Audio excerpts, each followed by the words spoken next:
Yo, what's up, YouTube land? What's up, everyone outside of YouTube land? This is Al, aka Dusty Big Brown, and I am hanging with the mightiest panel of them all on a Silver Age Sunday. Yeah! Yeah! Good afternoon, everyone. As you can see, we have some esteemed panelists, and we have one of the OGs on the scene. But first, what we're going to do is go to my man Sean. What you got for us today, sir? I got Avengers number 62, first appearance of E.A.T.A, the monarchy of E.A.T.A, man, Black Panther, and still one of the best characters in the movies. Winston Duke played the hell out of the role, so I wish we get a solo movie with just him. Yeah, you boy-headed demon. That's what I need to hear the whole movie. I'm gonna go next. Good afternoon, everyone.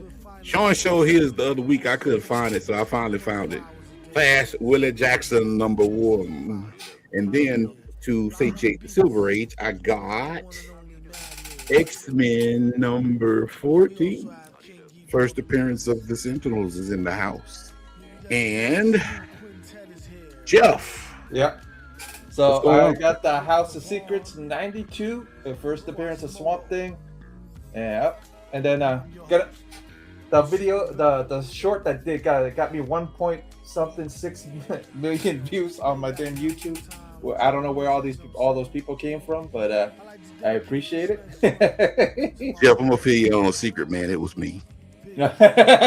All those bots. Oh, that was me straight up. That was me, brother. Yeah. Trying to help you out. Last but not least, we have. He don't need no book. Well, I got this big German bratwurst. Excuse me while I whip this out.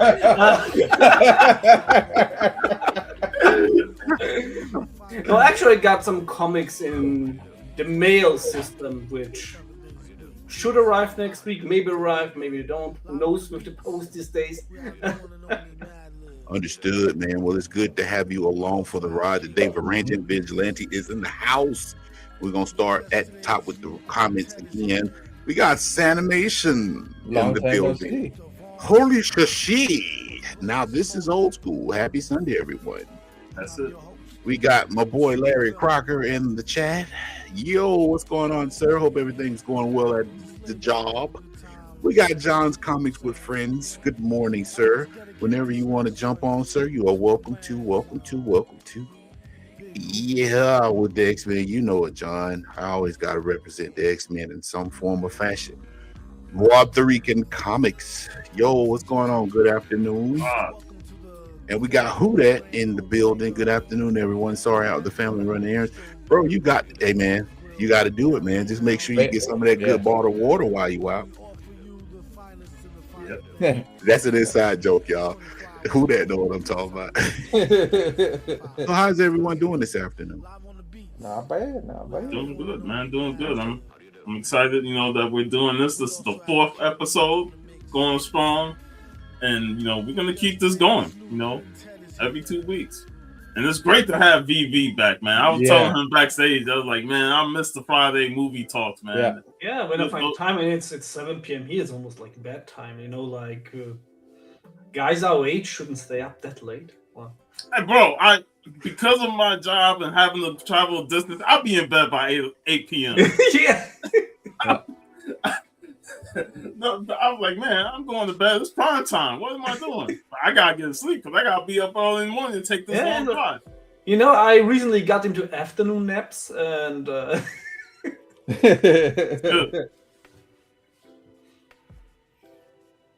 yeah, man. You know what? I can't take afternoon naps voluntarily. They're typically involuntary, meaning that I sit on it and I just start watching something. Next thing you know, my head's cocked to the side or cocked to the back. I mean, bro, you fell asleep during live stream, so hey, man, I am you know what? That shall never be forgotten. let's go out in the annuals of hanging with the comic crew. Or what was it? Hanging. What was the name of the show, Sean? Time with the comic community. Yeah, with the comic crew. I wasn't as slick though. I promise y'all, I wasn't. That's what you say. That's what you say. Now, that's not to say that I've not been on some live streams and wanted to pass out. That is the truth. Yes, but on that particular day, I wasn't asleep. No, because it's so funny when you pop in the stream, you move, and then all of a sudden you just stop moving, and I'm like, "Is that good, man? Is he waiting?" Maybe some out of body experience. That's what it could have been. It could have been VV. I mean, at some point, but thankfully that was. I think that happened a couple more times, but it wasn't as pronounced as it was that day. And I was embarrassed, man. I'm gonna be honest with y'all, because I was at a Chinese restaurant, man, outside waiting for some food. And it would be terrible if I actually fell asleep in the Chinese restaurant parking lot, like waiting for some food. I couldn't live that down, man. Like, honestly. So, yeah. But yeah, man. Anybody got anything they want to show off the rip?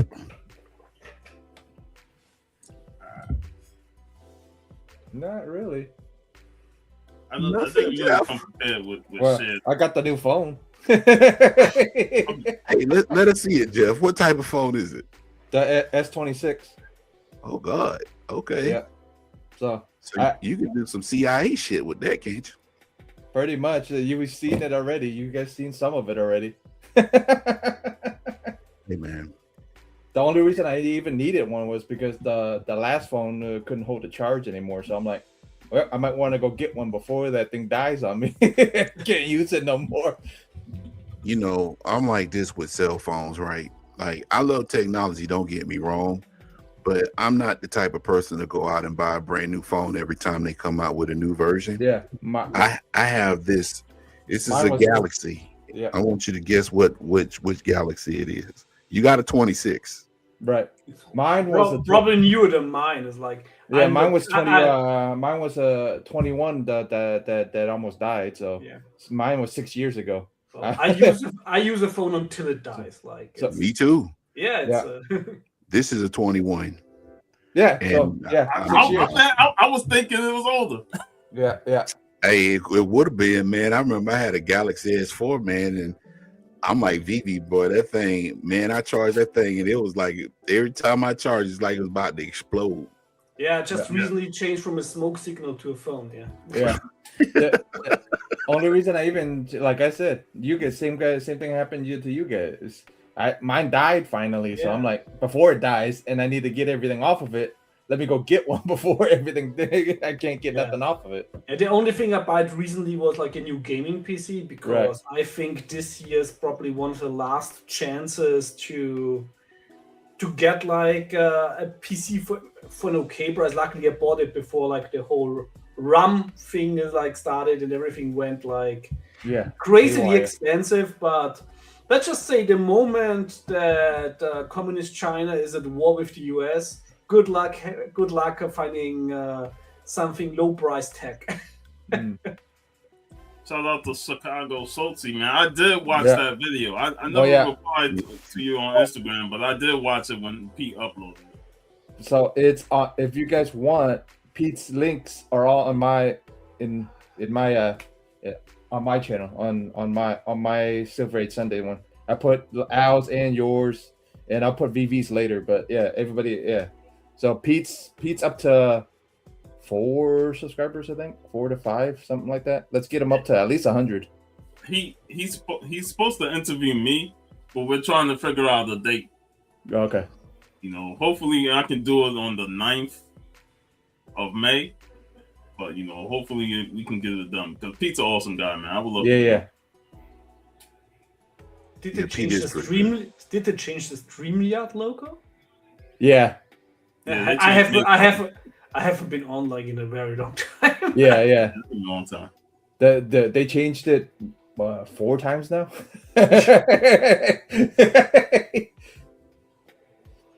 Yeah, they add a lot of stuff too, man. It's expensive now, man. Like if you got the paid version. Yeah. What is it? There's Restream now too. There's other ones. So there's other versions of this thing. Have you used any of them? Yeah. Restream is okay. The other ones are what's it? Rivers. There's another one called Riverside. That's okay. Both of them are all right. It's just depending on what you're gonna use it for. Hey man, it's funny. Go ahead, Sean. No, go ahead. Now, I was gonna say it's funny you should mention Riverside, man, because last night I went back and I started watching some shows that I had kind of like stopped watching cold turkey. And there was this y'all remember that show, that series Black Mirror? Yeah. Yeah. Okay. Just know the name. So they had an episode that had Chris O'Dowd and what is her name? The Quincy Jones' daughter, not Khadida, but the other one. It is, Khadida. And she had some type of injury to her head or her brain, where they took a piece of her brain out and replaced it with like a cloud upload. And the name of the company was called Riverside. The way it worked is that, and it was crazy because Tracy Ellis Ross was a representative of the company. And the way it worked is that they told him, her husband initially, that the services, what they would do is that they would take her memories and they would transplant them to a cloud. And then they do some surgery and they implant some type of something, I guess some nanites or something in her head. And they would download her memories to that device in her head. So the initial cost of the service was like $300 a month. Dude was already a blue collar worker. She was a school teacher. So over time, she was okay. And then all of a sudden she taught class and she started just blabbing like she was doing ads. So they started streaming ads to her brain and she was actually verbalizing those ads. So they went back to the place, right? And they kept telling her, so, okay, well, what you have is the basic service. So we're going to set you up with this plus service, which was like $800 a month. And it had no ads. So she got that. Dude was like working overtime.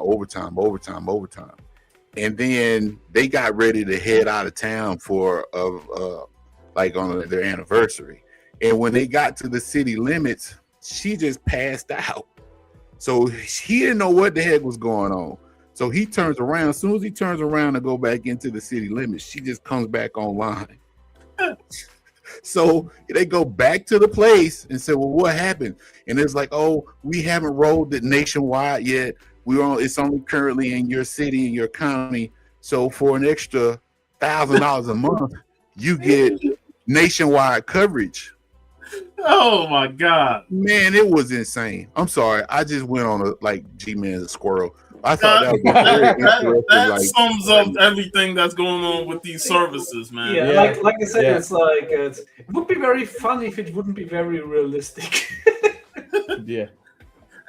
Hey, you gotta pay. You pay for the free basic streaming service, but you get a shit ton of ads. You pay for the service with no ads, they still find a way to throw an ad in there.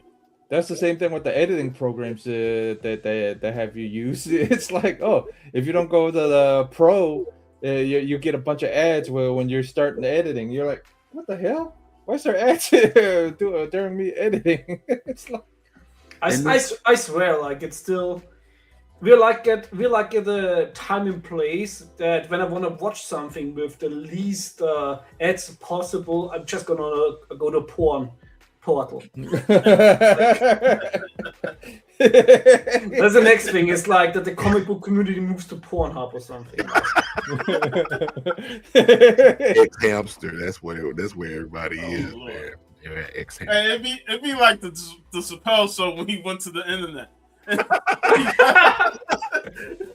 You're into goat play. Yeah, pop up ad here, pop up ad there. Ron Jeremy coming in. Oh, yeah, I thought that was very interesting. Anything interesting y'all are watching lately? I just got the 4K of the Killer okay. from Arrow Video. So looking forward to watch that. Then A Bullet in the Brain is the 4K is coming out soon here in Europe. Before I think in the US, Shout Factory already released all of them. But like here, like in Europe, Arrow does them. Actually not Europe, in the UK, but I'm ordering also the UK there because the right situation in the rest of Europe is sort of weird. So nobody really knows like who has like the right to publish them. Then the 4K of Danger Diabolic just arrived from Eureka. Hey V, when we watch The Killer, they're like, man, this is a great fucking movie.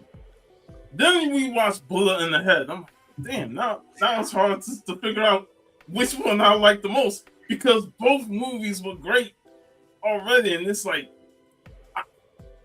these movies are overwhelming. Yeah, I'm just like for me, The Killer is the best one, but everything is very close. Of course, like Hard Boiled is also amazing, especially the action in 4K. Crazy! I'm so happy they released those, and I'm also very happy that the production company did it that cared about the movies. Because the worst thing is when a big studio releases a 4K, then you usually get like some really lackluster experience. Or the worst thing is when James Cameron does like the 4K and just let an AI run over it. Then I returned the Terminator 4K after halfway watching it through because this is bullshit. Like this is an atrocity and not a real 4K release. I agree with Sanimation. Like them suckers are selling out quick. Oh, yeah. That's why like soon as they release, I had to order them. Yeah, Shoyung-Fat is the best. And I'm so happy also like a lot of his older movies got released in the UK. Like finally like The God of Gamblers. Yeah, but he's the Keanu Reeves of Hong Kong. So because he does the same thing Keanu does, like he'll take public transportation, like the way he dresses when he's out. Shoyung-Fat probably has a better English accent than Keanu Reeves. So that's how I compare the actors. Like if you guys would ask me like who he is, the way he is, that's pretty much who he is. I remember even at university I was like I'm gonna get some Shoyung-Fat into my academic work, so I made like a comparison of the Confucius movie with the studies of Confucius. Those movies were just amazing, man. All right, just since watching them was great. Yeah, since VV's here, I'm gonna ask your opinion on Red Sonja, the new one. Horrible. I had a feeling. That's why I wanted to ask your opinion. I'm like, I watched it too, and I'm like, it's okay. It's not, It's just, it doesn't. It's like the acting is bad. Like Red Sonja is not badly cast optically. Right. But the actress doesn't has like the gravitas to really pull the character off. She looks the part, but the acting is not it. I even I was actually saying I'm not really complaining about like the CGI or anything. It's a low budget. Actually, I think for the budget that they had, it looks actually quite good. But it's just so. It's just very much redundant. Lackluster. It's not good enough to be interesting. It's not bad enough to be hilarious. Right. It turns you into saying, you know what? Let me just put on the Bridget Nelson Red Sonja and call it a day, man. I'll watch that. Yeah, the Bridget Nielsen one has so many flaws. But you have the mesmerizing soundtrack by Ennio Morricone. Then you have so many fantastic matte paintings in the background. I was just thinking that, VV. Like, this modern movies don't have no matte paintings. And those matte paintings, when you watch the old Sword and Sorcery movies, they stand out big time. They put a lot of effort in those artwork. Yeah, and I just... I just recently rewatched fucking E.A.T.A 4. The quest for the mighty sword, where with the costumes from Troll 2, and it's like the costumes are still great. The Italians just know how to do it, and it's just a new. It was just very much just very much redundant, and it probably even luckily for everybody that likes to read the old Red Sonja stuff, I think it even tanked the worth of the comics. Godly. And it's like all we want is a solid Red Sonja story, taken straight from the comic books. Mm-hmm. The Frank Horn. That story actually, it felt too much like it was like set in the antique world, while the Hyborian Age. Of course, in the Hyborian Age, you have also aspects, from ancient Rome. It's like it's a smorgasbord of different historical periods, but it lacked the sense of wonder and the sense that basically you're like in an era after like the Great Cataclysm. It was really lacking the sense of there were cultures here before that just disappeared. What was it? I heard I forgot who I heard this from, but said it was Xena with a metal bra or something like that. Yeah, one could say that. It's just gonna drive you to go watch Xena. Yeah, that's what I've heard. Like some reviews of it was. I'm like, I had it and watched it too, and I'm like, eh. Yeah, but Xena was at least campy. Yeah. Yeah, Xena knew what it was. Yeah. Same with Hercules, the Legendary Journey. It knew what it was. Yeah. Yeah. I'm just like, I even watched it. And I'm like, I wonder what VV and Gary think of this. That's the first thing. Gary liked it. He really liked it. Okay. Yeah. But let's just say, if you compare, the Vampirella movie is a way better movie than the new Red Sonja movie. I'm glad somebody thinks so, because I had what was it? I had Dell sit through it, and we did the review. Dell sat through like 20 minutes, and he said he was like confused and he fell asleep. I think the movie lives like from the guy from the Doors. Right. Yeah. Because he's like, you can really see that he has a lot of fun like playing the bad guy in the movie. Right. Talisa Soto is an okay Vampirella. Like, I mean, I love her. Who doesn't love Talisa Soto? But she's not Vampirella. Right. She was easy on the eyes, but she didn't have the gravitas to play the character. Yeah. Like if they were gonna cast it now, I have somebody in mind. I have the Alno's the one I mentioned, the lady that played in One Piece, Miss All Sunday. What was it? Laura Popova or something like that.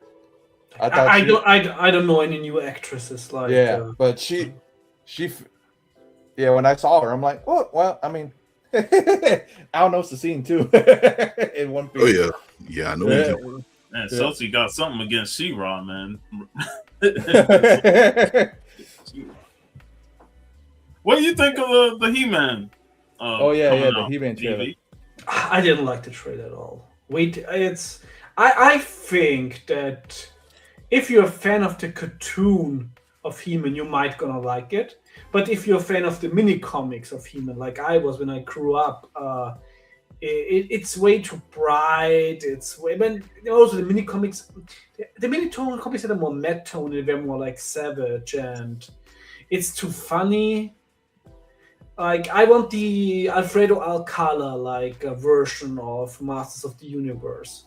So for me, the trailer didn't do it. So I'm not gonna watch it.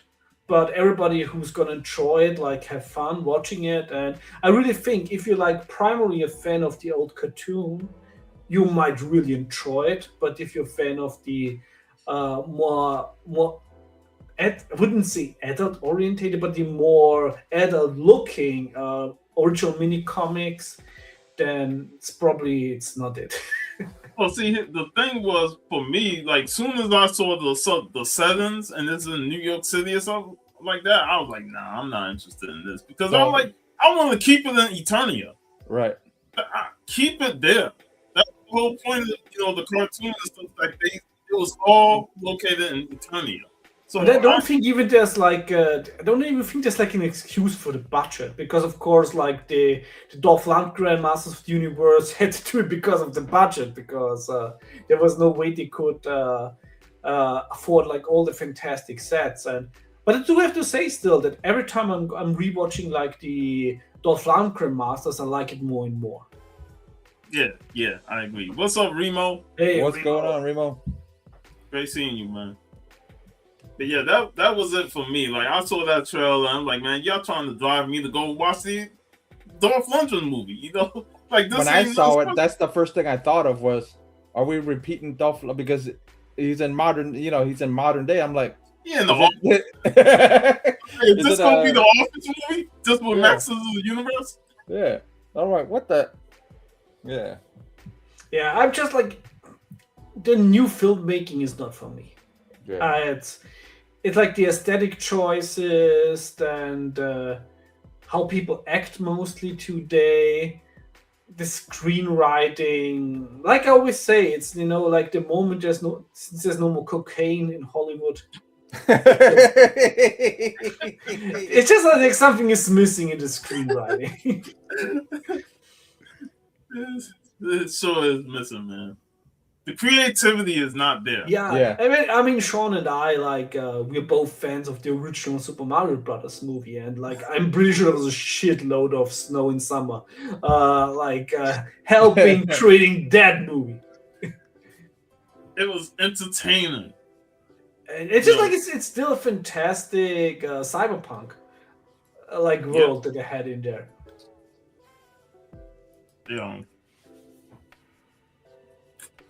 Yeah, I think that the Masters of the Universe movie probably would have done very well 10 years ago. So, Dan. But I think that even mainstream audience might be a little bit over like the whole MCU humor, which I always consider to be horrible. I'm curious about those two. I mean, I'm more curious about Street Fighter, Mortal Kombat. Yes, because Street Fighter actually, remember, Sean, when we talked like what is missing in nowadays like fighting movies, is like they need to cast wrestlers to make it more entertaining. Right. And the Street Fighter movie exactly did that. And I mean, Cody's funny movies. I do have to say a modern movie that I actually really enjoyed was actually the Naked Gun remake. and Cody has this wonderful scene.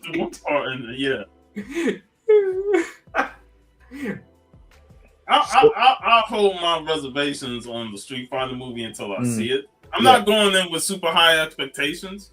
But you're going there. I don't think I'm going to the theater. When it comes on streaming or something, I'll watch it there. But Mortal Kombat, I wasn't a big fan of the first reboot of Mortal Kombat film. Well, supposedly this one they took out that other character. The first one. Interesting. I actually enjoyed for what it is. I actually enjoyed it because they really went full R-rated. The big problem that they made was completely misjudging what Mortal Kombat is. Like, this was like a teaser for the tournament. We're all here for that fucking tournament. Like, we don't need the prequel. We want the fucking tournament. Yeah. That's all that matters. Exactly. So this one should be the tournament, supposedly. Yeah. So I'm curious about it. But what would have been cool would have been Street Fighter, Mortal Kombat, and then Tekken. Like, if they released three, all three, it would have been. That would have been cool if they had, the third movie would have been a Tekken movie. I mean, they've already. Go ahead, VB. Go ahead. Yeah, I think that with the last Tekken movie coming out, yeah, they had sort of a Dragon Ball Evolution thing going on. Right. You took the words right out of my mouth, VB. I was just about this. Boy, that movie was that was King of Fighters terrible. Like, you know, Right. like, nah, man. But This the three certain games I grew up on were those three. Were Street Fighter, Yeah. Mortal Kombat, and And Tekken.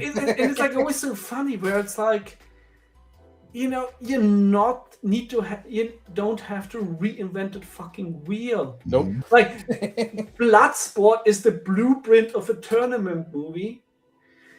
And you know, you have the tournament and that's it, it's fine. It's like there's nothing you don't need to add to it. And if you add to it, don't take away from the tournament.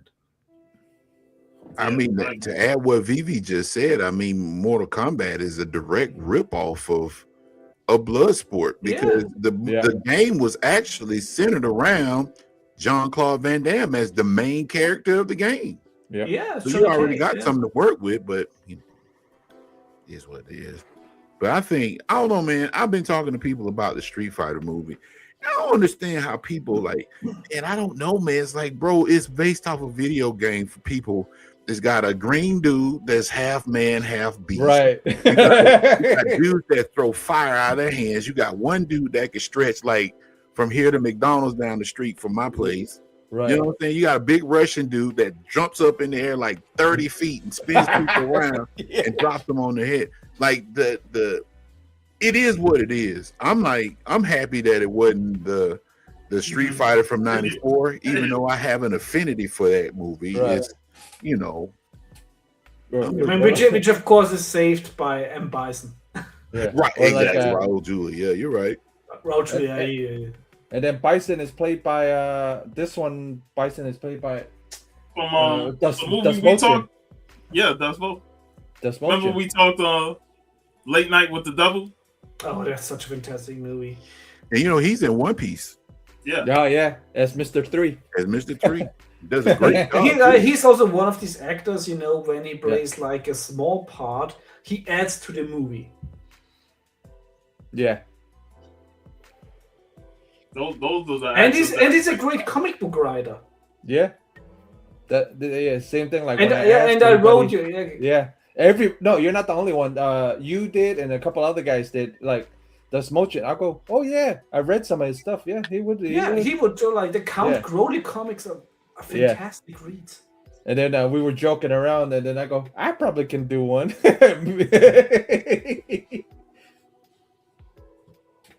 Yeah. I'm like I said, I'll check those movies out. I'm mainly looking forward to Street Fighter because it's, you know, the Legend of Chun-Li movie was like, I didn't watch that one. I couldn't even make it. I couldn't even make it. Hakaka. What's up, Deuce? What up, Deuce? What's going on?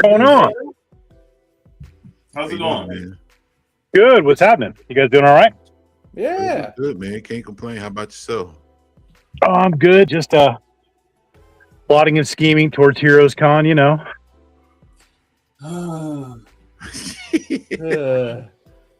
Yeah. Well, I guess that's a big no from all y'all, huh? Well, there's too much going on. Plus, I had plans to go to New York ever since last year for this year. Oh, really? Yeah. I don't know, with everything going on, I'm not sure about it. I was going to say, I need to catch up with y'all, man. It's been a minute. Yeah. I've never met you, Sean. I've never met you in person. Or you, VV. Or you, actually, Jeff. I mean, it's not a lot of people met me. Yeah, well, some, but not a lot. Unless we got a portal type of system, that's the only. I know, right? I mean, like, well, I know VV's you're probably. I don't even know where you are exactly, honestly, but yeah, parts unknown. Yeah, parts unknown. Yeah, I was gonna say you just using that witness comic book protection program, you know. Nah, the Mossad probably knows, but otherwise.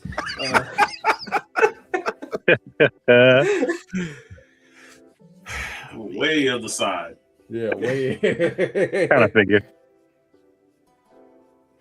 So what's been up to today, Deuce? So I heard y'all talking about the video game movies and all, and I was like, oh man, that trailer looked kind of cool, and I think it's kind of funny because, like you said, Al, like people are trying to freak out about It's a video game movie, man. Like, why are y'all tripping? It Yeah. doesn't make any sense. You know, I don't. but Go ahead. I was just excited to see Blanca in the trailer because I figured they were going to skip him altogether. You know, And he's shaking it up. The original tribe. No, Blanca is Jason Momoa. I'm sorry. Yeah. The original tribal chief is Akuma. Yeah. I got to give it up to him. Yeah. Chief. Is he gonna say that in the movie? Acknowledge me. Yeah. Oh yeah, that'd be funny if he does. That's gonna be added to the next Street Fighter game. Akuma saying, "Acknowledge me." Hey, don't. Right. Hey, I Funny. would put it past a man considering Triple H did a pedigree in Blade. Blade free. I thought that was so terrible, man. I was so embarrassed. Gyro might but end up doing Cody's move. but the thing is that Triple H was actually still of the one salvaging things from Blade 3 because he was so bad. Oh, I forgot he was in that. That's right. Yeah. Yeah, just reminding you, Deuce, man, that Triple H was in Blade 3. That's the reason why most of us don't really care for that one. Yeah. Yeah, and the That Chihuahuas. movie was, I feel like they could do another Wesley Snipes Blade and do it. You know, they could. There's so many good stories they could use. You know what I mean? Well, Wolverine and Deadpool proved that we could still get another Wesley Snipes Blade. Oh yeah, absolutely. And again, I mean, dude, when I saw it, I lost my mind. I was like, hell yes, bring it back, please. Yeah, exactly. Even here in Austria, like when I watched like the Deadpool versus Wolverine movie, like in cinemas, and I just went there because I heard the spoilers that Blade is in it, and I was totally marking out in the cinema, and then suddenly, wait a moment, I'm not the only person here that is cheering for Wesley Snipes as Blade in the cinema. So it just. I really think that, it's actually proven that basically also back then, a lot of people just loved Blade because it was just and a lot of people didn't even knew that Blade was a Marvel character. No, they didn't. Well, he was a tertiary or even further down the rabbit hole, I would say, character than that. He was He was in Werewolf by Night. He was in some, Tomb of Dracula books, but he had very, very little exposure. Even in comics, really. I remember actually, I only realized it back then, and I was actually like an avid Marvel reader, but I only just realized it in the Spider-Man cartoon when Blade had like this cameo. Yeah, Blade's damn near 70. And the original cut of Blade 2, you got to see Morbius at the very, very, very bitter end. There was another, like the first one, the second one. Yeah, and the first one, it was at the very, very I end. remember also I showed Sean that when the first time I went to Prague, I went like to all the shooting locations from Blade 2, and that was also like a lot of fun. Yeah, I'd love to see it. Near 70 years old, and he's still kicking ass, man. Yeah, dude, for real. And even if they didn't have him as the titular character, man, they could have worked something out. Whistler or something. Or he could have been a version of Whistler. Man, Chris Christopherson is he ain't here no more. I was gonna say, how old is he now? Good lord. He's decomposing. Yeah, there is that. Yeah, he's the actor sadly passed away. Yeah. Well. Like I said, maybe make a part for Wesley to be the Whistler type character or something. I'm pretty sure like a lot of the audience, as the comics have shown, is very interested in Blade's daughter. Yeah. Right. Well, what's funny is, that we all know that was Marvel's first successful movie. Every other movie they did before that bombed. Mm-hmm. Yeah, even though there were some fun movies, up to this day, I still think that David Hasselhoff is. Of course, I'm German. Like I need to love David Hasselhoff in anything. But I still think that the Nick Fury Hasselhoff movie was actually entertaining, and a lot of one of the movies which actually I think everybody's sleeping on, and I think is a fantastic '90s horror movie, is the Man-Thing movie. A lot of people don't even know that there is a Man-Thing movie. I wasn't even aware of that one either, because I would go check that out for sure. I'm a big Swamp Thing and Man Thing guy. That's a pretty good R-rated horror movie with boobs. Right. With Marvel movie with boobs. I mean, of course, we already got duck boobs in Howard the Duck. It's also a fantastic Marvel movie. But it didn't have Adriana Balboa, from Swamp Thing with the boobs. Oh yeah. Yeah, that was Adrian. So which movie came out first? Swamp Thing or Man Thing? Swamp Thing. The Man Thing movie is from the 90s. Yeah, 90. I forgot. 91. Yeah, I think Swamp Thing was 80. I want to say 83 or 86. I'm not sure. It was definitely from the 80s. I mean, of course, the Return of Swamp Thing was a little bit later. Yeah. I would love the first Swamp Thing with the soundtrack from Return of the Swamp Thing. Hey, Return of the Swamp Thing is just a guilty pleasure, though, man. I like the first Swamp Thing, but the pacing and the action in the second one was just. The second one is the same director of Deathstalker 2, so you got your fun in there. Yeah, it was a lot of fun, man. Well, and it's funny how far the effects have come and stuff too, because you can see in the original Swamp Thing, when he loses his arm, suddenly his body is disproportionately bigger because they had to hide that arm in the suit. Yeah. So, but it's funny too. What? No, go ahead, Deuce. No, I was just gonna say, they could do so much more stuff. What do you guys think about what Disney's done? They fired thousands of artists. Oh yeah. I mean, that's sadly the thing that corporations do when they want to make the numbers look a little bit more pleasing.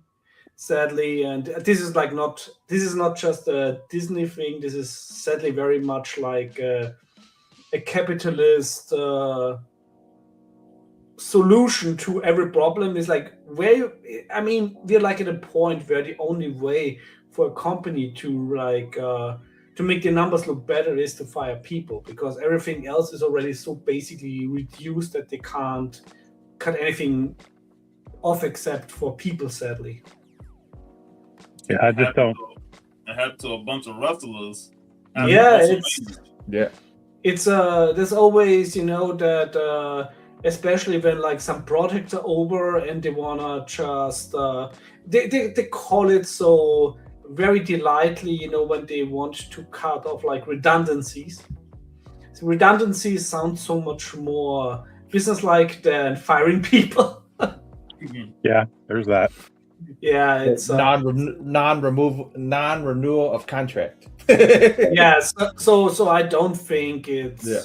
I don't think you can really say that they're not in financial problems. And when they have new projects, they probably hire back some people. Of course, some stuff will just be replaced by AI, which will be the natural way to go for a lot of companies. But you've got all these other Marvel actors too that are coming out speaking against AI because they're afraid they're going to get replaced. Yeah, but it's that the thing is, and I just go through the book about AI and humans and how to best combine the thing. The problem is even if you hate it, even if you find it scary, and it is very scary. Pandora's box is open. You can't put it back in the box. Yeah, you can't put it back in the box. If you don't use, it's the same thing as we see with wars. There are so many for example, cluster bombs. Most countries in the world are just saying, "Oh, cluster bombs are forbidden. You can't use them." Until you are with the back against the wall in a war. Of course, you gotta use them, and it's the same thing with companies. That when a company is in trouble, it will use it, and then the other companies also have to use it. I think the good thing about AI in the sense of entertainment is, I think especially with the recent update in the video technology, that we can basically make just the movies that we want to see. I do think there's going to be a very big problem for movie studios in the future, when this technology is just around, when everybody at home can make their own movies, like why watch the big movies when you can watch a movie that is really tailored to your interest? So they are using Val Kilmer for an upcoming movie, an AI generated role. Yep. Really? Yeah. Yeah, it's called As Deep as the Grave. Mm-hmm. And his daughter signed off. Pretty much the whole estate signed off on it and said okay. Really? Yeah. Using well, maybe they're doing AI it like as an Yeah, to recreate his likeness and voice. Yeah, as humans, Right. we're gonna face some challenges in the future, and like I always say, I don't see like a future like in the Terminator, where that's what I was saying. I was about to say Skynet, totally. I don't see it like that. I think that mankind will end very in a pleasure. Like we gotta go wait 5 years and wait until we can upload anything like on a sex robot that we want. Nobody's gonna date humans anymore. Like if you have like your They're already doing that overseas, like in Japan, from what I understand. They've already got like the. And when this is like, when we're like really there, when there's basically no difference, but you have like an AI construct that basically does not like, that doesn't come with the challenges of a regular relationship. But like, have you seen Ex Machina? I did not know, but I've seen you need to see that movie for for sure. Mastodon, I was thinking that same thing. I was thinking the Surrogates movie with Bruce Willis. Let our surrogates go around doing our jobs. We laid up in the bed, hair growing all wild and shit. Yes, Dan, you're right. They are doing it already. At a certain point of time, if AI comes to a point where it takes over most jobs, there must be like a universal basic income, because a state cannot afford millions of people not being able to afford anything and angry. Mm-hmm. Like that's the stuff that ends civilizations. Well, I kind of feel like there's two different stances you can take from at least in the movies. There's two different kind of stances that you could potentially look at. And one of them is called The Creator. And that movie is also brilliant. But Ex Machina takes it to a very, very kind of dark and kind of sinister side of AI too. So I recommend both those movies highly for opposite ends of the spectrum as far as what AI can or may not be able to do eventually. Yeah, it's interesting, I mean? Because I just go through the book where I was also writing in 5 scenarios in which AI might go in the next 10 years in sales. Right. So this was a lot of fun, like to go into the scenarios, and it's always so interesting because personally, like deep down, I am very much. I wouldn't say I'm not against new technology, but I think it was a mistake. But the thing is, it's here, and we can't put it back into the box. So we gotta deal with it. Even if we don't want to deal with it, because otherwise it's gonna deal with us. Pretty much. Yeah. Yeah, it's like the same thing, where it's the same thing like with a sword. Is even if you don't use a sword can be used against you. So if swords are like around you also gotta have one. And that's basically how the US works, where you can never ever de-arm the US because there's so many weapons around. While of course, like in Europe, since there's like no weapons around, it's very easy. Like you don't need to have a weapon because there are no real weapons around. But in the US, if I, as a European, that is totally against the right of civilians to bear arms, because I think that arms should not be in the hands of civilians. If I would live in the US, fuckload, I would have a whole basement full of guns. Because you need it, because other people have guns. Well, I mean, people talk about all the time that, guns kill people. I'm like, well, people actually kill people. A gun sitting on a counter doesn't kill anybody. And you got to guns talk are about just murder making it a rates, little and then you more got to talk easier. about all the other crazy stuff going on in the world. I mean, people kill people. I don't care where you live, sad but true. Yeah, but You know? it's way tougher to make a massacre with a knife than with A gun, right? with gun. True. Yeah, but it's like I say, it's the whole. But it's going back to like your cluster bomb. If you you live like in a country where there are like no arms around, you don't need those arms. But if you live in a country that has arms around, you also need to have a gun. Like you don't want to, you never want to be behind in an arms race, and you never want to go to a shooting with a knife. Like, right? Yeah. So this is also why I'm not criticizing Americans because they want to have guns, because like you would be stupid if you don't have guns. That's crazy. Yeah. My weapon How do of we even choice, get on this topic? poison darts. That's it's what I like because like we are of course with AI and stuff, and poison darts. yeah, it's like also with a company, like if you don't use AI, another company uses AI and they're gonna outrun you, like in the technology race. And this is like, even if you don't like it, you need to find proper AI solutions that work or for a happy medium. That's why the competition between these companies, like they're trying to outdo each other with this new technology. It's just like streaming. Look how streaming started out, and then everybody started jumping in the streaming landscape to say, we're going to pull out and create our own streaming service. Pull everything from Netflix and put it on our own streaming service. Yeah. Now and this is like services we got. And this is how you create a bubble. And the same bubble is with the AI. There is a certain AI bubble, of course, since a lot of it runs on venture capital. And once the venture capital runs out, the thing that make money stay, and the other things they go the way of the dodo. Yeah. And it's also with the streaming service, where I saw like a lot of streaming service didn't make it after the venture capital ran out, because I know that capitalism hates this fact, but there is no such thing as eternal growth. No, there's not. You're right. Yeah, that's a fact. Exactly. So and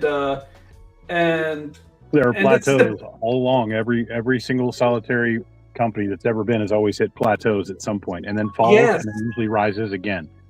Exactly. And the big problem is, of course, if they're like if the company like is publicly traded, because if you make a lot of money but you make less money than you did last year, you get downgraded. And so basically this is like hope based on internal growth that is not possible. So it's but yeah, I mean, we already see it. We're the last generation who saw the beauty of the 90s. If somebody would have asked me in the 90s if this would be the last great decade, I would have laughed. Now I'm like, I want to go back to the 90s. You and me both. Yeah, it's funny because most of us, I'm Gen X. I don't know about you guys. I know, Dusty, you're Gen X. VV, I don't know when you. I'm like Sean. I'm very early millennial. So with okay. With Jeff, I know you're 80, younger 83. Yeah. I'm 80, 86. So yeah. Really, yeah. So my bid, millennial. My bid tells the story. Yeah. You have L from the greatest generation. Mine does too, bro. You better say it again, VV. Hey man. Hey. Quick thing, real quick, and we're bringing back the Comic Hall crew for this one, but it's funny y'all got on that subject because I've been wrestling with this when it comes down to social media.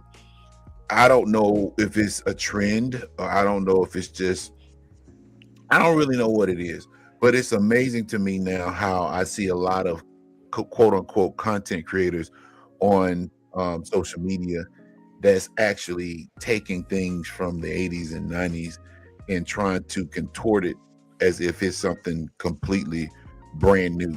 Yeah. As if to say that my generation and Deuce's generation never existed. They like Thanos just blipped us out. And just like everything that's quote unquote being discovered now has just now came into fruition.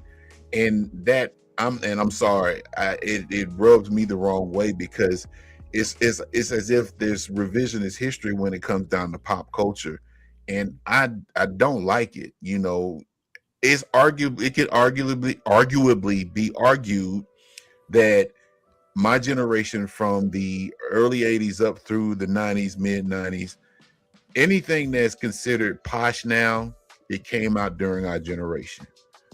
Now I'm curious, what like give me an example of like what are you talking about? Like they're bringing forward that like they act like they create. I'm just curious. Okay, so I collect video games and stuff, right? Sure. So you have content channels of younger guys and younger people rather. They're basically acting as if some of this stuff. Well, did you know that this woman that created the Street Fighter 2 soundtrack? Most people don't know that, but it's like they're presenting information from a point of view. It's like they're just recently discovering this for the whole world to see, instead of just saying, I didn't know that blah blah blah blah blah blah. Oh, because they're just figuring it out and trying to present it like, oh, this is new, and it's not. Exactly. Okay, I got you. They're Okay. just trying to present it like it's brand new. And I understood. I just didn't get the context. You know what I mean? Yeah. Like this one guy I responded to yesterday, he's talking about, me and Sean did a show last week, and it was Jeff joined us the week before about anime. So, in my feed, I get a lot of stuff in my algorithms about anime.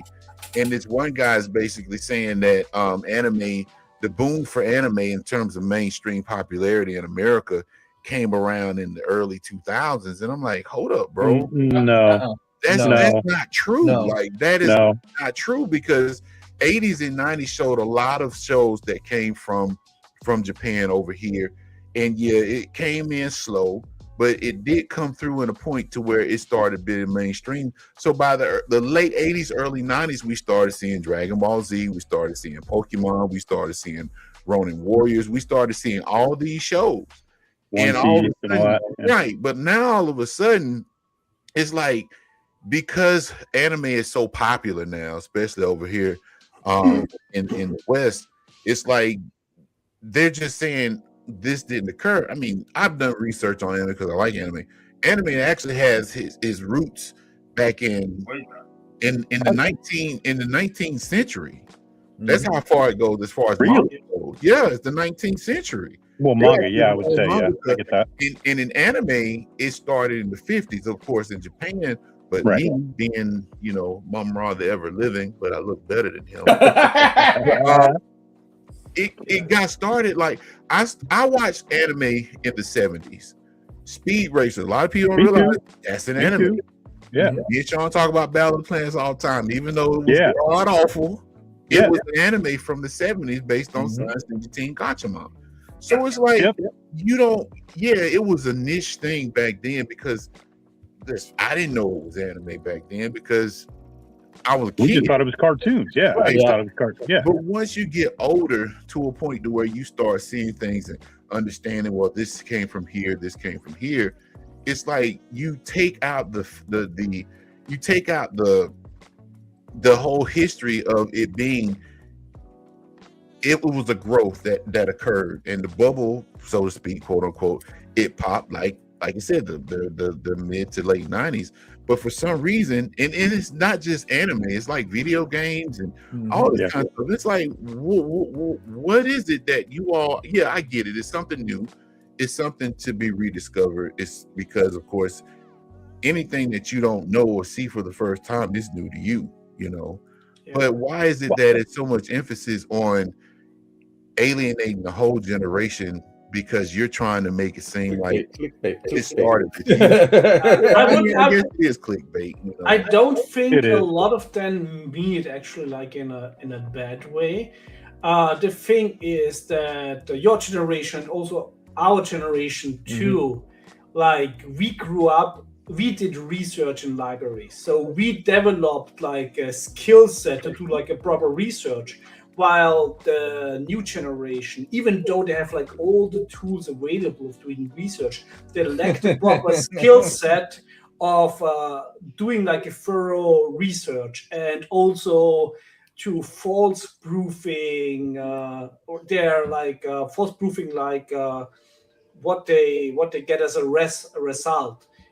And this is like one of the next important skill sets is like false proof something, because of course AI is shit talking a lot, and you need to have the proper knowledge to say, it's like, hey, wait a moment, this is not correct. And since animation already mentioned that it's alien data, there's like this one article out there where like a young woman was writing about how she discovered aliens, and only through aliens she found out that there were like heroic women, hero protagonists already out there before the new time. Oh yeah.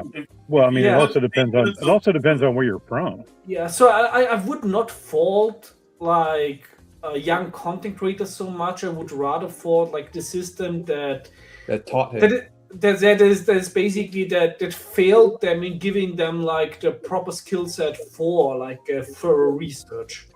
I mean, if you look at even ancient pantheons of gods and goddesses, you had female characters that were super empowered, like in ancient civilizations. You know what I'm saying? I mean, before Christianity, basically, that's been going on way before Christianity. Before Christianity had the idea of, wait a moment, we can use this religion to control women. Like in pagan societies, like in Germany, in the early Germany, it's like that women had the right to divorce, and if their husband fucked up, also like to keep the stuff.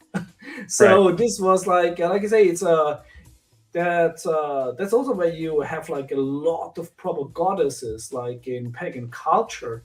But of course, Christianity is you of course you have like your Mother Mary, etc. But especially the Catholic Church very much is a repression machine against almost everybody that is not in power. Yeah, that's a whole different ball of wax. I don't think we should really dive into, honestly. That's just a mess, Yeah.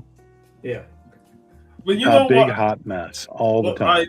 I dislike certain things because VV mentioned about the AI videos. That's people using AI to explain all the old stories, and sometimes I get annoyed by all these AI videos talking about the nostalgia of what we grew up with. And it's like, man, sometimes you're messing up the facts. AI can't actually say it right. And the dialogue just come off wrong. And this is why you probably need to edit it. Like, if somebody wants to be a YouTuber, they come from a country and they can't properly speak English. And of course, if you want to make money on YouTube, like the English market is still the biggest one for advertisers. Like, if you just use the AI, take your voice to translate everything in English, I don't see a problem in that. But you still have to edit your content. There's like I think one of the best game theorists, like William Spangiel, actually uses AI to make his YouTube videos, and barely anybody notices. It's because he properly edits it. And then there are like videos where after 4 sentences, I can already see the pattern like of the current AI technology. There's a huge difference in quality. If you use AI with your data, with your information to present it better than you could do yourself, I don't see a problem with it. But if you just let AI run and you just take like the results of it without controlling it, fact checking it, and editing it, this is a big problem with misinformation. Well, that's misinformation rules the world, bro. Yeah, sadly, it's sadly. You know what I don't like about AI? I hate those gooner AI. Ram channel. I hate it, and I'm gonna tell you why I hate it. I'm a man. I am a man. But I be damned, man. I see some of them comments, man, out of some of them AIs. I'm like, Jesus Christ, man, y'all need to go out and just not touch grass, but just lay in it for a while, man. There are some very interesting virtual girlfriend chatbots. Yeah, I'm out of the loop, but I'm guessing you're talking about just like random people trying to show up and like say hey or something. What? Oh no, there are basically like with ChatGPT. ChatGPT is like a large language model. Yeah, so it simulates like a conversation. Like it's a language AI. We all old school dudes. And you can basically take this technology and basically use it to create like a sex fantasy chatbot that for you, and then you can basically teach like the bot what you want. You can say is like, I want like what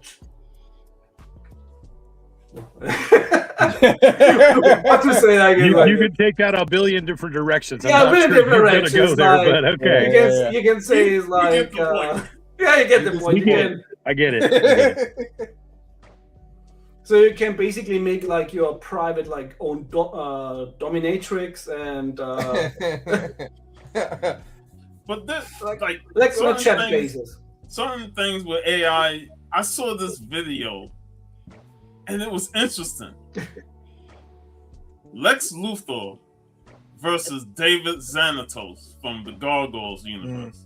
And it's like the AI voices them. And I swear to God, they got Jonathan Frakes' voice for Lex Luthor in it. And they was going back and forth with debate. And I was like, David Xanatos is owning Lex Luthor in this. And it's actually like fact, because you look at the character traits, like Lex Luthor is he's a millionaire, he's rich, and he's wealthy, but he's so obsessed with Superman. Right. Because he can't take these losses from Superman.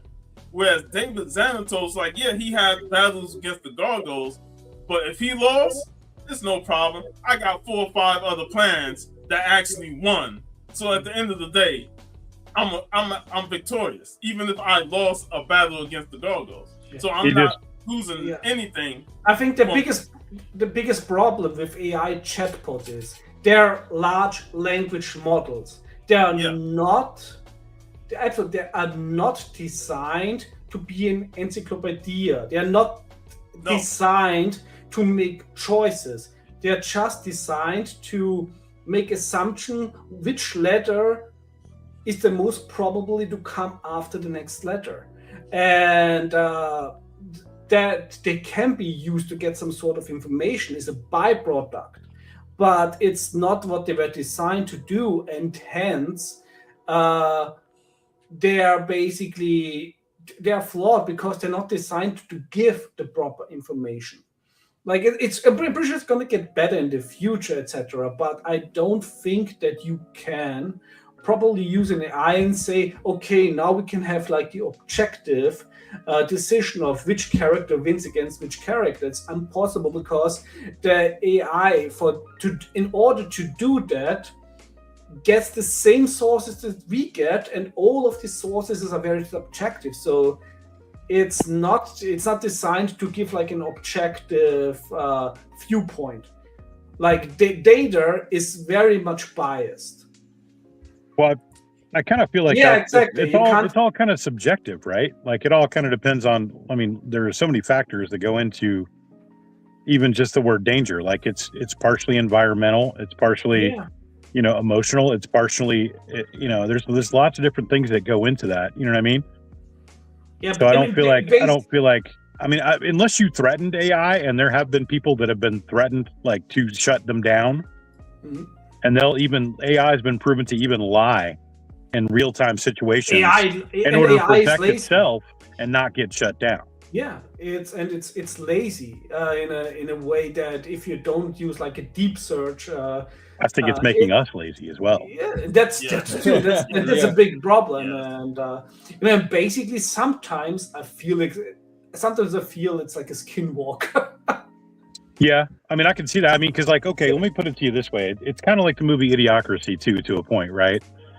because like when that movie came out, like all the stuff in it was so absurd. You know what I mean? But if you go back to like, on it. if I go back to like when I was a kid, and just as an example, I used to remember like 20 phone numbers, man. Mm-hmm. Like 20 phone numbers. Can't do that now. And I could just rattle them off. You know what I'm saying? Like, oh, you wanted my buddy Scott's number? Oh, it's this. Blah blah blah blah blah blah blah. Now I can't remember like 3 because I don't have to because it's in my phone. Yeah, the brain is a muscle, and the muscle needs to be It trained. is a muscle. You're exactly right. It needs to be trained in order to stay active, and right. That's why sometimes everybody should do stuff that is not convenient, just in order to keep like the machine going. Otherwise, we are losing like the skill sets that we are obtained with hard work. And some of them are also being made to be obsolete too. Like, I mean, like when they started doing the whole thing of like not teaching cursive, I'm like, wait, so you're not teaching the language that this country's like founding documents were written in? Huh? You know what I mean? Like, that doesn't make any sense. Yeah, a lot of.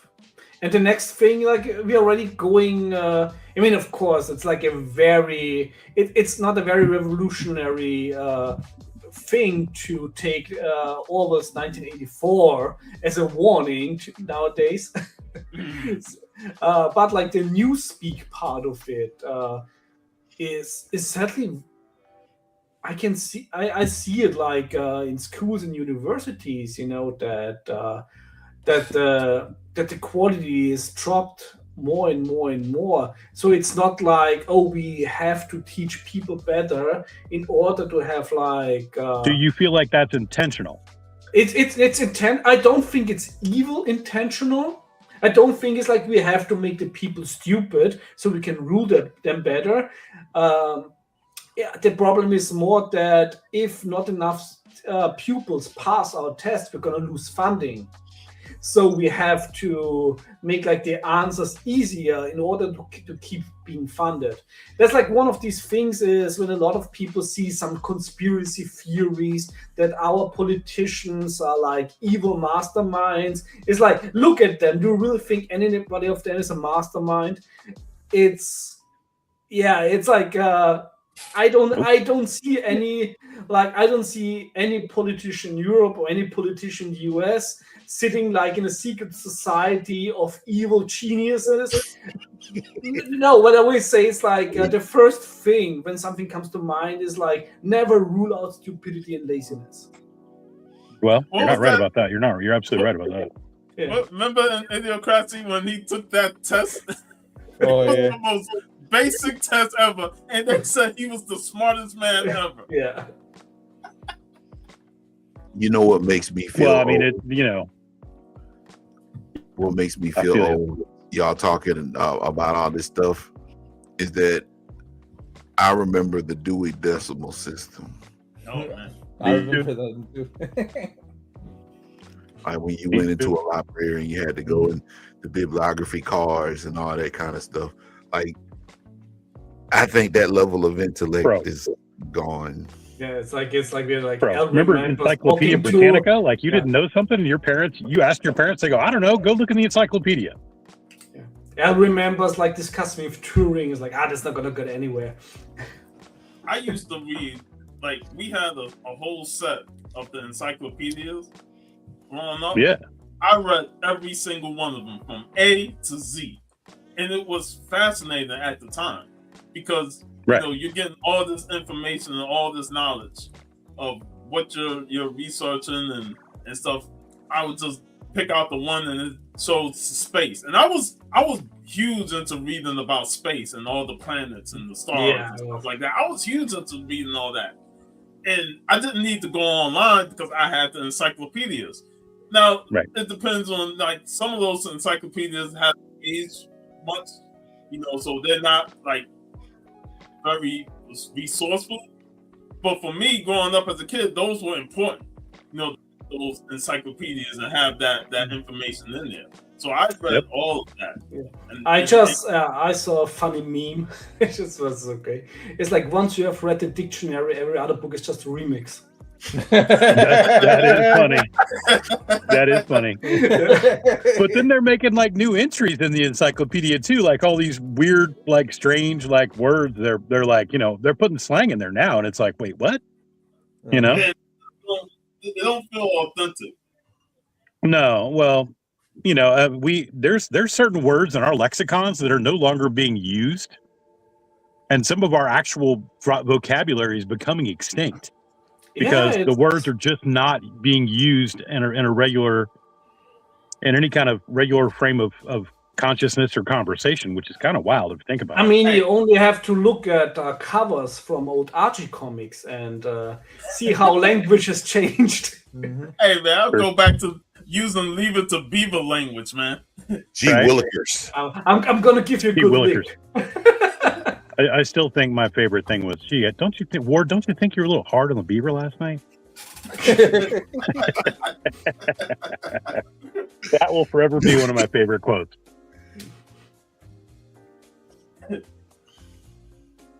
Yeah, this is a good conversation here, man. Mm-hmm. But there's always the other thing that I say is, you know, like, we can't change the world is going like is there an English expression, going before the hounds? In German we have this for the Hunde gehen. Like we can't change like the big decisions that are out there, but we can at least have a lot of fun during the downfall of society. Well, I feel like we can make the world a better place, though, one little bit at a time, and that's the main thing. You know what I mean? I feel like you can be a positive influence on somebody, you can teach somebody, you can help somebody, and that's the main thing. You know, and that's just being human in my book. Yeah, in a very small way. Yes, I think that everybody should. If everybody aimed to just be a positive influence in your regional sphere, the world would be a better place. The problem is that, as somebody who studied history, the only thing that is consistent through like a whole history is murder, war, and all the shitty stuff. And sadly, I don't think that humans can achieve like an utopia, sadly. And well, it brings me back to like the Fifth Element argument, right? So Lilu at the end of that movie, you know, is like, she's done. She's like, why save humanity? Why save this planet? Why save this world? And then, you know, yeah, well, it would be easier if we were scripted, but then it's with Dune. That's actually the thing that you always have hope. Right? There's the reason with Dune why they don't have computers like in the age that we have witnessed, described by Frank Herbert, is because AI and computers didn't turn out so well in the Dune's history. No.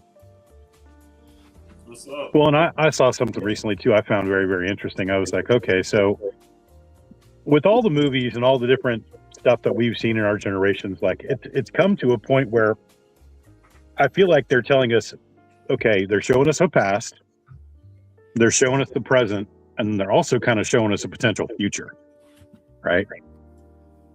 So how do we as people make it so that we don't end up in a Terminator situation where we don't have AI take over, where we don't have, you know what I mean? Like, the thing is, it's not sure if an actual AI, if an actual super intelligent is possible.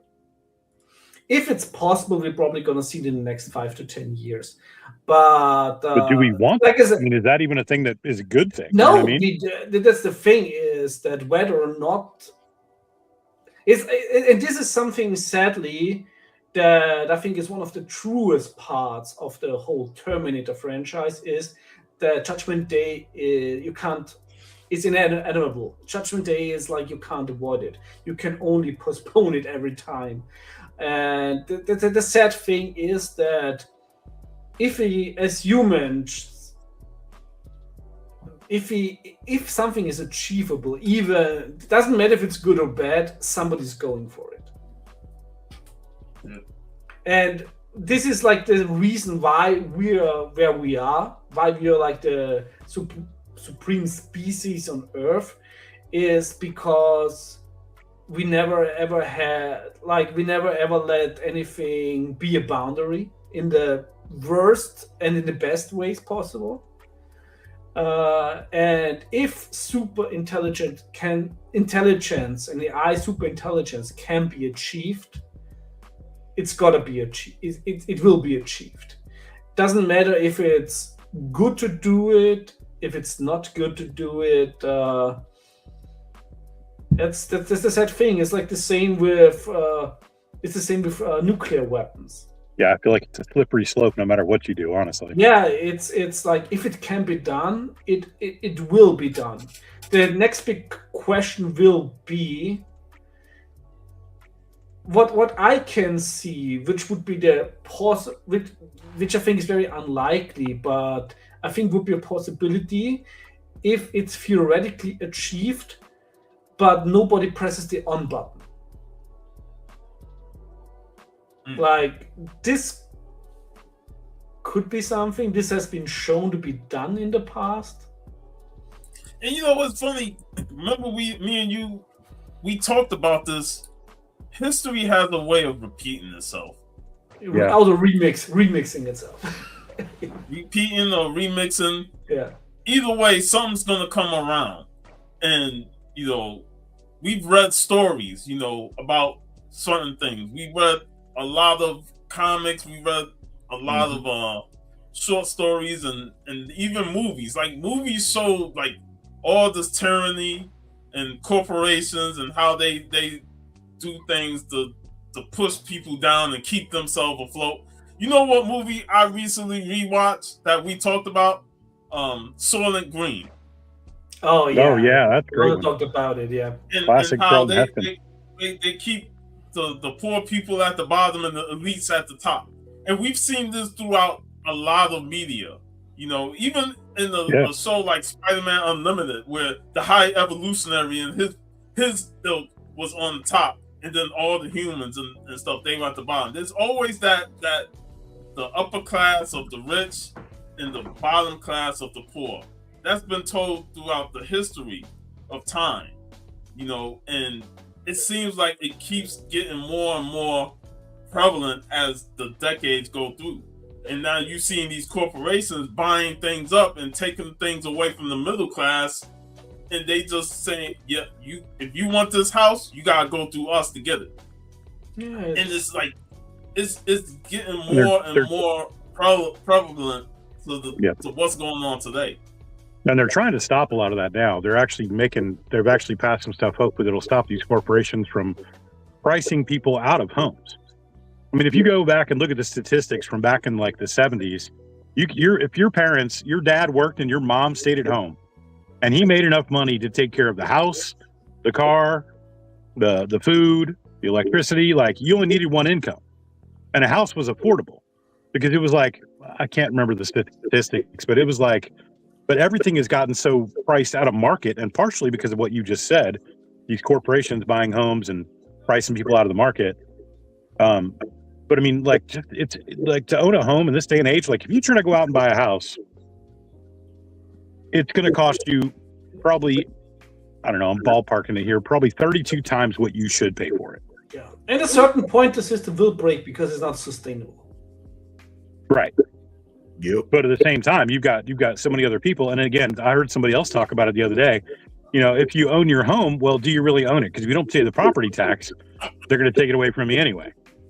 That's the thing is, but like, if you live in an apartment and you miss a payment on that, they will happily kick your butt out of an apartment. You know? So it's like, huh? It's like it's monopoly. The bank always wins. Yeah. And when you said all that deuce about, you know, owning a home and having one income, I think of Al Bundy having a whole family and a big home. And how do you make this income off of shoe sales? Right. I mean, like I say, it's like, what does owning really says? It's basically you're allowed to own it until further notice. It's like the same thing. You can be like, you can save up having like a nice amount of money on your bank account. What if the state decides that we don't like your opinion, so we're gonna freeze all of that. That's our administration. Yeah. You say one wrong thing, they ready to throw your ass out. Yeah. That's another question. Yep. And that's like the thing is like I'm, you know, as a German, you never be a big fan of Winston Churchill, but there's like one quote by him that I think it is by him at least that is actually very much true. It's if voting could actually change anything, it would be forbidden. Right? Yeah, they would abolish it because things would actually change. Yeah. Yeah, we've seen that over and over and over and over and over. And this is also why I think it's so. I know, like, sadly, this is exactly what everybody wants, that the people argue over. That the people argue over like petty things. Yep, it's all bread and circus, buddy. It's all bread and circus. Exactly. Yeah. So basically, because the worst thing that would be if people would unite against the bigger problem. Even you saw it like even in the US. You know, remember when they had like this Occupy Wall Street? Yep. And it looked like that people from a lot of different walks of life were getting behind of it, and then suddenly it's like, no, we gotta bring some race issues into this. That's how it always is, though. Yeah. Which is why some people have actually lost their lives because of it, you know? Yeah, it's the game is rigged, you can't win it. Yeah. Fred Hampton comes to mind. And this is who? Fred Hampton. Oh, yep. Because you know, he was uniting everybody. Yep. And he ended up, they killed him while he was asleep. I think in Philly, I think. I mean, you know, you got examples all over the place with that too. I mean, you know, MLK, all kind of other people too. And then you can go back to the original Martin Luther, like with the Protestant Church, where nothing that he said has not been said at German universities for 200 of years. The problem with him was that he said it outside of the university, and regular people listened to him. Well, you got to remember, even some of like the ancient Greek scholars were ostracized and threatened, and even held. You know, and they thought Galileo was batshit crazy. Yeah, and and a lot of assumptions to Galileo, like in the afterwards. It's crazy. Like the thing was just he questioned the authority and he questioned authority, and the problem was that. Yes, he was right. The Earth is not in the center of the universe. But the problem with a dogma in church is, even Kevin Smith pointed it out, that if one dogma is wrong, then it means that God has flaws, and then the whole system breaks apart. Falls apart. So so of course the church was like, nah, we can't have that. I still go back to my classic favorite. I still go back to my Alan Moore. I still go back to my V for Vendetta, baby. You know, on that note, we're going to do a quick commercial. I do commercials on my channel. So hold on one second. We'll be right back, folks. I bet that pizza tastes good. Mm-hmm. You've never seen a place like Showbiz Pizza Place. We'll serve you a pizza second to none. So come for pizza, stay for the fun. Showbiz Pizza Place with over 60 electronic games, pizza baked fresh every day, and the stage show extravaganza on 3 stages. So come for pizza, stay for the fun. I get angry just thinking about it makes me mad. Little kids doing drugs, it turns my stomach. That stuff hurts. It stops you from living up to your potential. It holds you back. It hurts the user. It hurts his family. And it hurts his friends. I just want to shake some sense into you kids. that are using drugs and thinking about using. So remember, don't, or else. Okay? That's Insecticon, the new Decepticon city. It's enormous. That never stopped the Protectobots before. Transform Tripticon. The Transformers. The awesome new Decepticon city, Tripticon, can transform into an incredible battle station. Transform the Protectobots. But the Protectobots can transform into Defensor. But Tripticon can transform again into a dinosaur. Transformers. The Transformers, batteries not included, from Hasbro. All right, man, bringing back some Favorite memories there, bro. Yeah, man. We can't get caught for them, Sean. I'm sorry. They copyright that. Hey, they can't come after us for Mr. T giving us a positive lesson. Right. Hey, I gotta ask, how much do you think all that gold around his neck weighed? He said it on Did he? Was it on Dave? No, it wasn't David Letterman. He said it at one point, man. He said it was, matter of fact, I can't remember the amount, but I do know that he had to scale back because it was actually affecting his neck. I'm sure. I'm like, just looking at him and my neck hurts.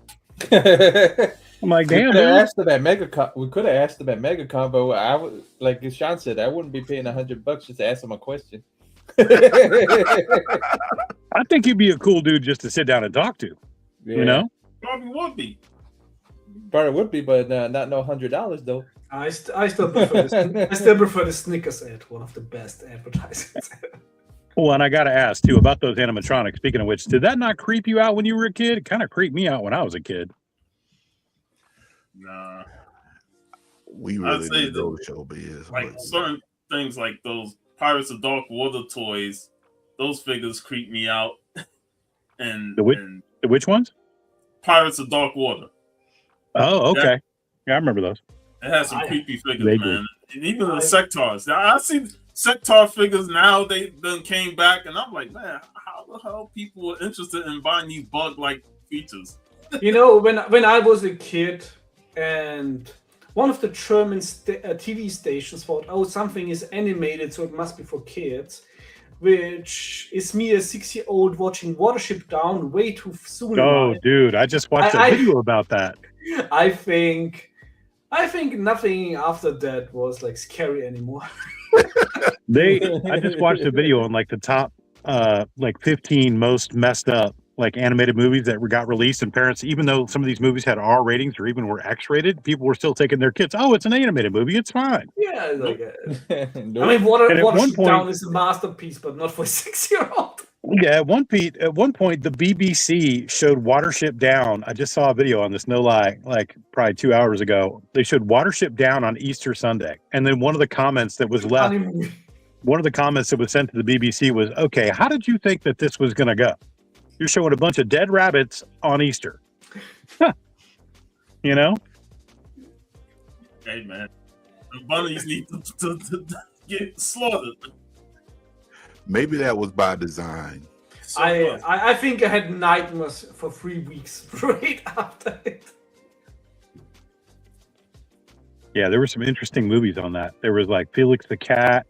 If you remember that one, that was very controversial. Heavy Metal, of course, was on that list. You mean Fritz the Cat? Yeah, Fritz the Cat. I'm sorry. Yeah, Fritz the Cat. You're right. Heavy Metal is a classic. I'll never forget. Oh, I love Heavy Metal. Watched that movie, man. Yeah, Heavy Metal, I actually would not say there's anything traumatic in Heavy Metal, but of course when Felix the Kid, I wouldn't say traumatic.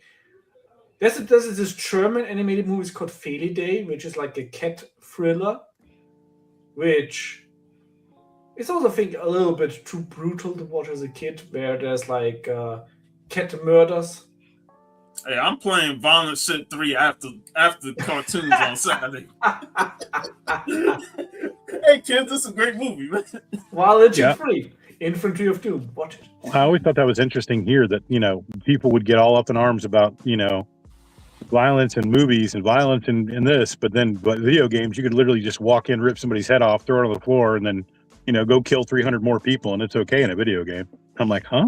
Well, you know, back in the day, they voiced their concerns on that too. Yeah, Tipper Gore back in the day when Mortal Kombat came out, man, she was trying to get it banned. That's matter of fact, That's how the ESRB for Yep. Well, for that video backfired. games came around. Yeah. It backfired in the music industry too, because the PMRC was trying to shut down and put every warning label that got put on music. That album sold exponentially more units than it ever did before for those bands. Yeah, it's like the same thing. With the index on movies, that was like your hunting list. It's like right. It's so fun nowadays when all the big the big studios want to avoid like an R rating, and it's like when they make a horror movie that's PG-13, it's like I'm not gonna watch it when it's PG-13. Like yeah, I agree. Yeah, it's like what in the 70s and early 80s when VHS was big, but then you had all those gore fest movies, the Full-T movies and stuff, and they were deemed video nasties. Yeah, yeah, Faces of Death, like stuff like that. Yeah, I Spit on Your Grave. Yeah, that's one. Yep. Well, there were like 3 or 4 Faces of Death, if I remember right. Yeah, about 5, I think. You know, they said that there's some controversy behind that. I saw a documentary on that because I watched that much like you did, VV, with what you watched. I watched that before it was my time to watch it. And there was one where the guy got drawn and quartered. Oh, yeah.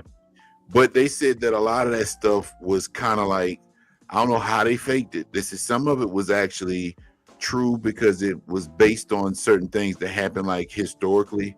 Yeah, the Cossacks in Russia did it a lot. Right. But they said that some of the footage, I don't know how they doctored it, but they said it wasn't. I don't know, but what I saw, it looked real. Anybody from the early internet remember Rotten.com? Oh my! You know what? It's crazy because my first introduction to Rotten.com, VV, was when Tupac died because they actually had his autopsy photos on Rotten.com. Oh wow! I forgot about that. Man, that was some. Yeah, that was the golden age of the internet right there, man. That was the Wild West before corporations entered. That was like was wow. Like that. I remember that to this day. When I saw that, it's like, nah, I don't want to see nothing else on here. I'm good. I'm good. I'm good, man. But hey, let me ask y'all this. We were talking about movies a little while ago. There was one that I wanted to ask y'all about. Have y'all seen the trailer for that movie called The Furious? No, I haven't. No. It is pretty intense. It kind of looks like The Raid, and it's like a cross between the Raid and John Wick almost. Okay, and it's very intense. So when you get a chance, go check it out. It's called The Furious. Matter of fact, I think it's made by the people that made The Raid. I could be wrong though. I think The Raid is a pretty good movie, but that's just me. Yeah. The Raid. How many of them was it? 3 Raid movies or 2? I think it was 2. 2. We reviewed 2. 2. Okay. And of course, you got the British Judge Dredd movie, which is basically inspired. Okay. I want to share this. I showed this on the Comic Call crew last year, but I want to share some inside pages. Of course, BB knows this. Yeah. Everybody should know this. Mm-hmm. Sam Hain. My own nemesis. The Real Ghostbusters art book. Oh yeah. I was. Huh? Hey man, looking at your beard up close, you look like that dude off Instagram that he's in the mirror and he says, "Come here." You know what I'm talking about? Oh yeah. That's who you look like with your beard. I can't remember his name. Jordan, I think that's his name. Jordan Stallion or something? Yeah, that's it. I've seen his videos too. He did a bunch of like exposés on like restaurant recipes and stuff. Mm-hmm. He did that for a long time. And I thought that Sean is in his Hall of Pain era. What was that? I thought like in your Hall of Pain era of like Mark Henry cosplay. But the difference is I'm the one in pain. Speaking of which, how you doing, man? You feeling all right? Yeah, I'm feeling good, man. I'm feeling good. the character that everybody feared when they were young. That episode, yeah, that was. There was also like the stuff of nightmares, but fantastically done. Yeah, man, it's just awesome, man. I love looking at this. The Sandman.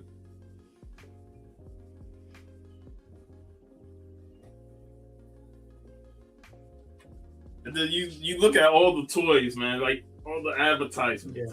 Oh yeah. I really think with the Ghostbusters cartoon, the people behind it really went like in depth with all the lore. Yes.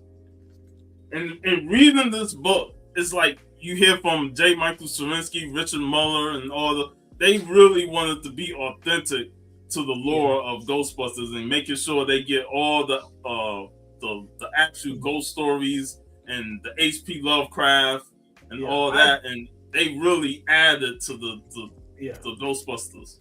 I mean, the original Ghostbusters movie, especially, and although the second one, is still a good movie, but it's still like the first one is a fantastic movie. But I don't think that Ghostbusters would have stayed so much in the consciousness of our generation if it weren't for the cartoon. Yes, I agree 100%. Because they didn't even want to do a sequel. Yeah. I'm older, so I don't even remember the cartoon much. You probably remember like the original Ghostbusters with the monkey and the. Oh. Hey man, let me tell y'all a little story real quick before I show these comic books. So y'all see that little white section back there on my wall? Yeah. That looks like the Rorschach thing. Yeah, you rearrange them? Yeah, I had a beehive in my wall. Oh no.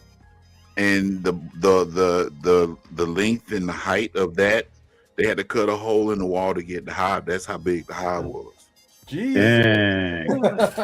They got him out though, right? Yeah, they killed them. And oh man. Yeah, because what happened, the front of my apartment, there's a vent that for some strange reason didn't have like an enclosure on it.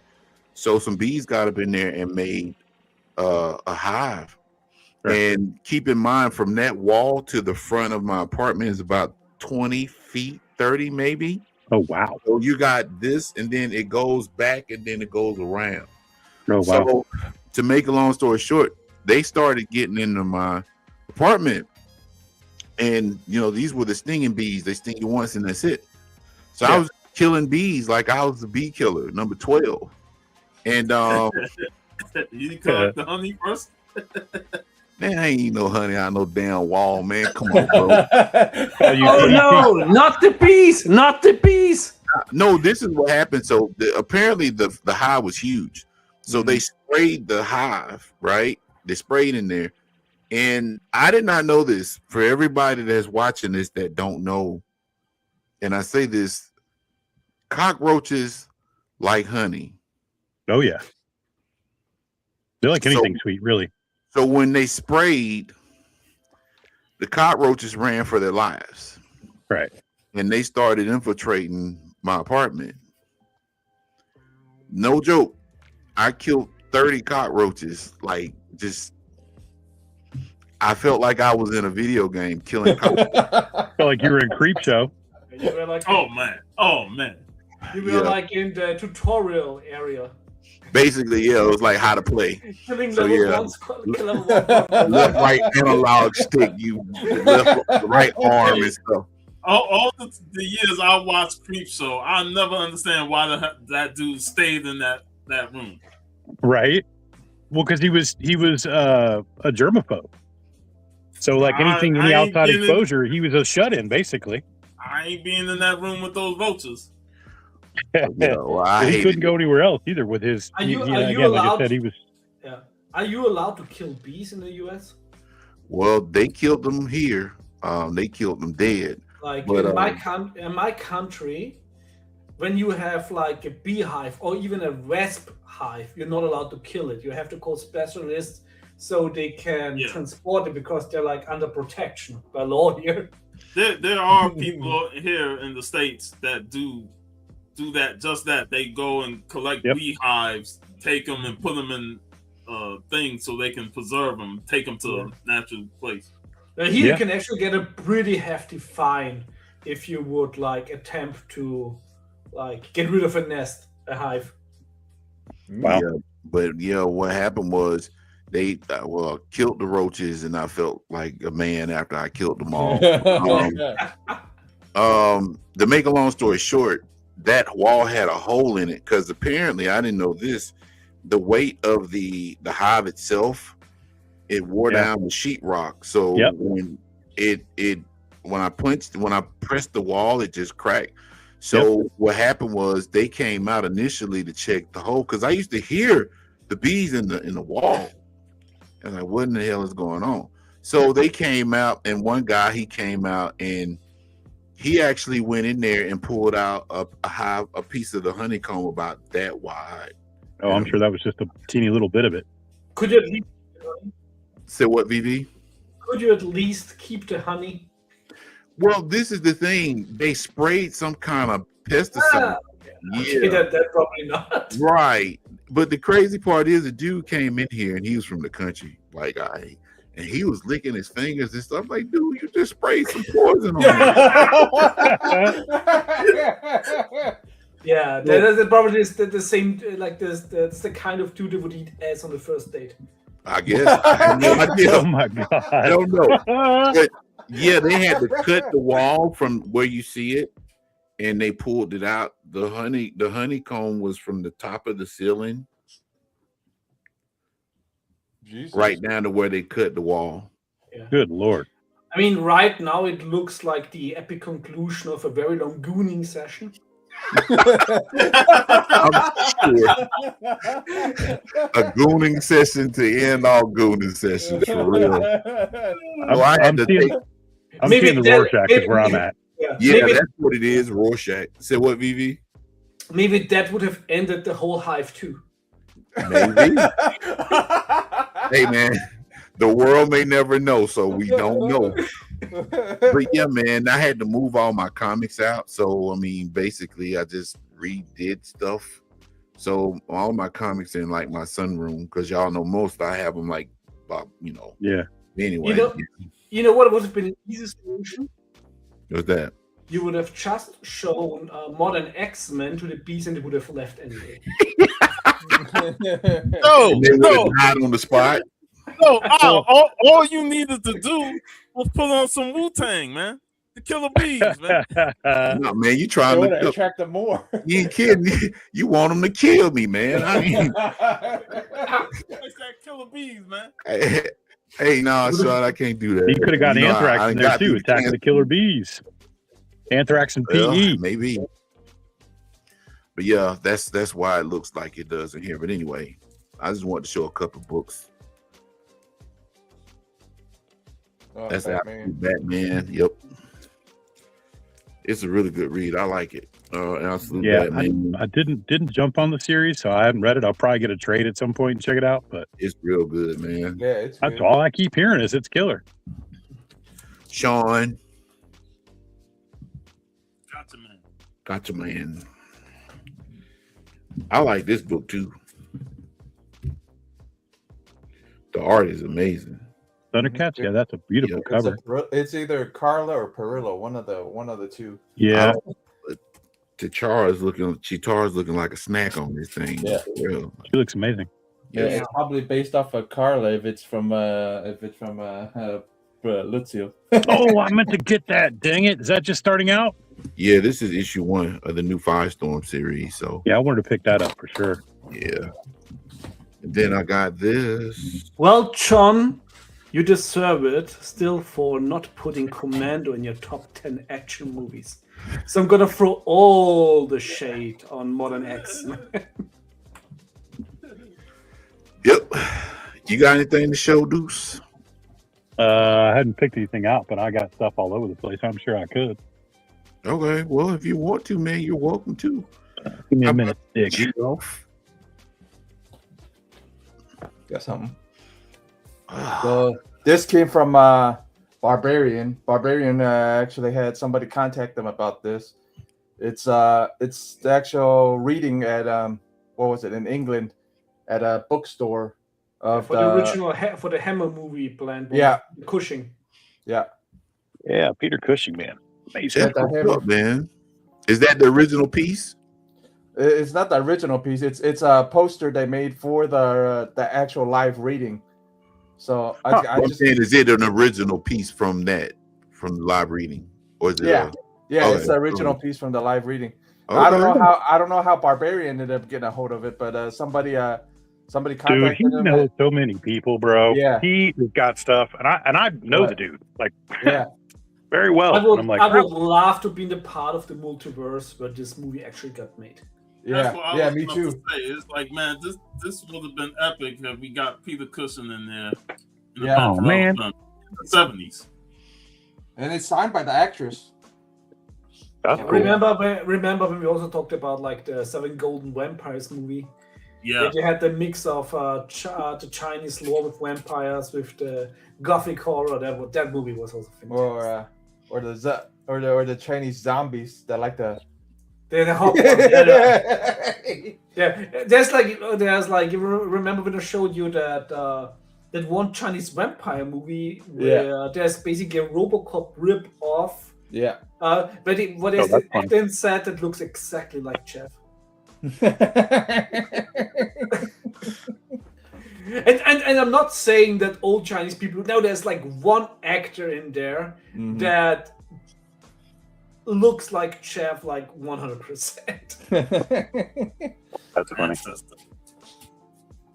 Yeah, but the whole vampire, how those zombies and vampire lore started was because people would work far away from home and they would get transported, like their bodies would get transported and they would stiffen up, bodies would stiffen up.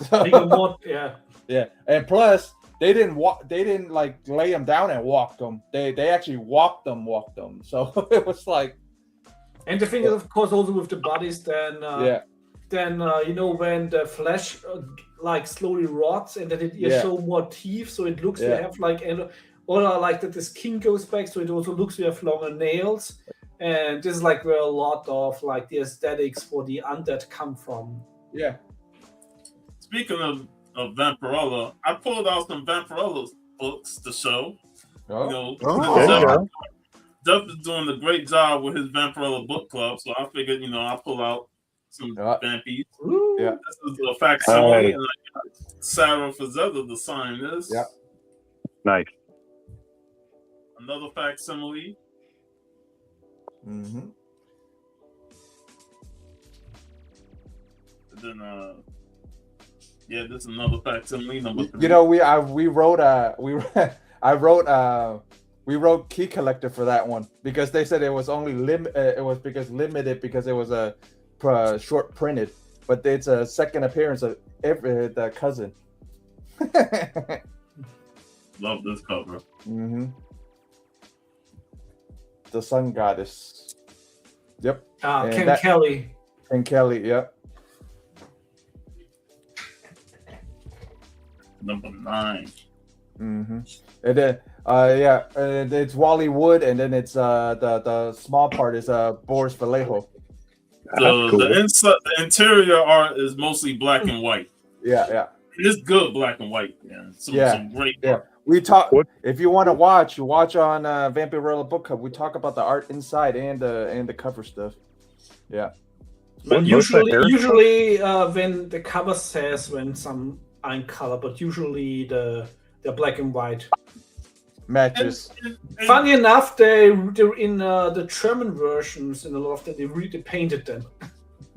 And it's funny, growing up, I never was into the black and white, but as I got older, I started more appreciating the black and white art a lot more, and to the point where it's like, I need this to be in black and white, because it just has that tone, Yeah. Especially when the artists do their job. One of my favorite St. Julian covers. Yeah, another one. Mm-hmm. 16.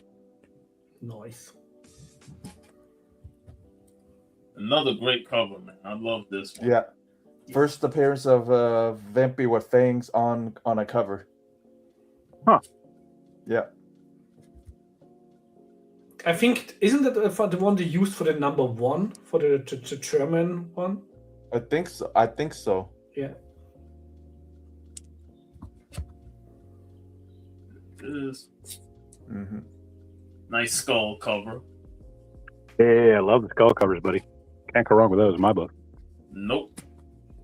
I got a gang of them.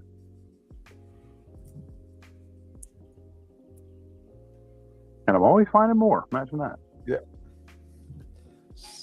And here, now full color comics.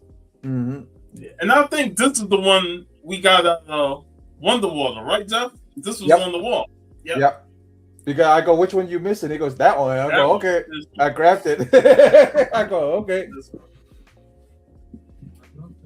Yeah, and that's another facsimile one, but that's the first appearance of Panther in books, in Vampyverse, pretty much in the universe.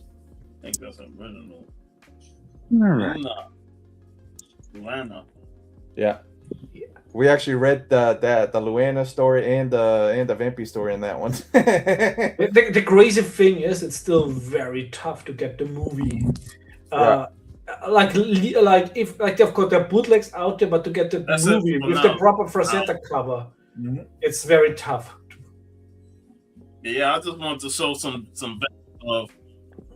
Since we're doing Vampy Book Club tonight. Talking about tonight, I'm gonna get offline and bed ready. I got a little bit of Vampy stuff, Jeff, but nothing like you do, buddy.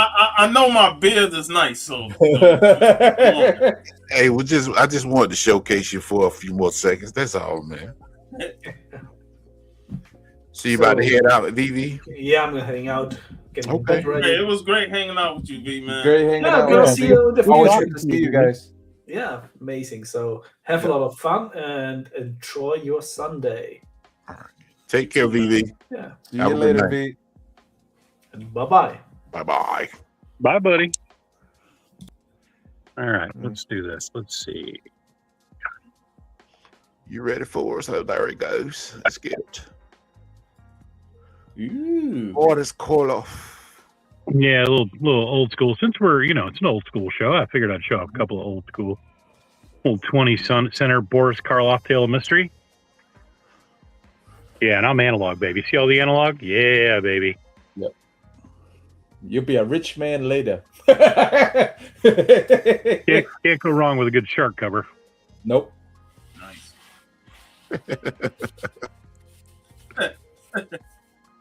And I'm going with some old DC here, a little Phantom Stranger. The Phantom Stranger. Always had a soft spot for the Stranger. Phantom Stranger, that is. And this one, it's got tentacles. It's got an octopus, of course. Come on, forget about it. The G-Man special. Yeah, it's a G-Man special right there. That's right. No G-Man, you can't have this one. You probably already have 4 of them anyway. Yeah, wherever he's at. Wherever right. But I picked these up recently, and I was super pumped. I got these for a song. Little hip-hop family tree.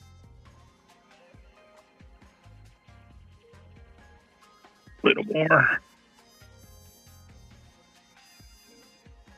Still chasing some hip-hop covers I've yet to come across.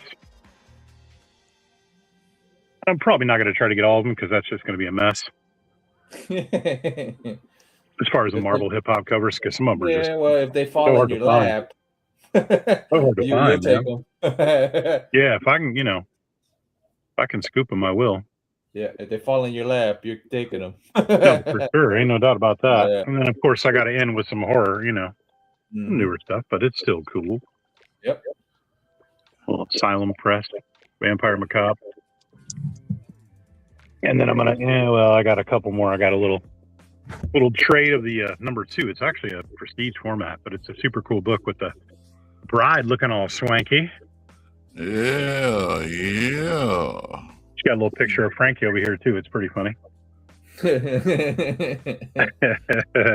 And she's got the mummy brain down here, which is also kind of funny. Hairspray in the box.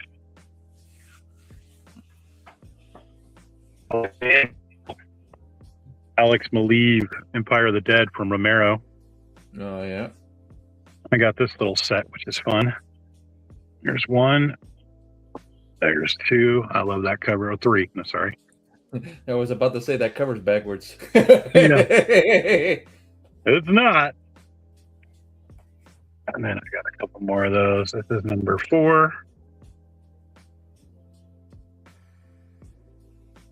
Number 5.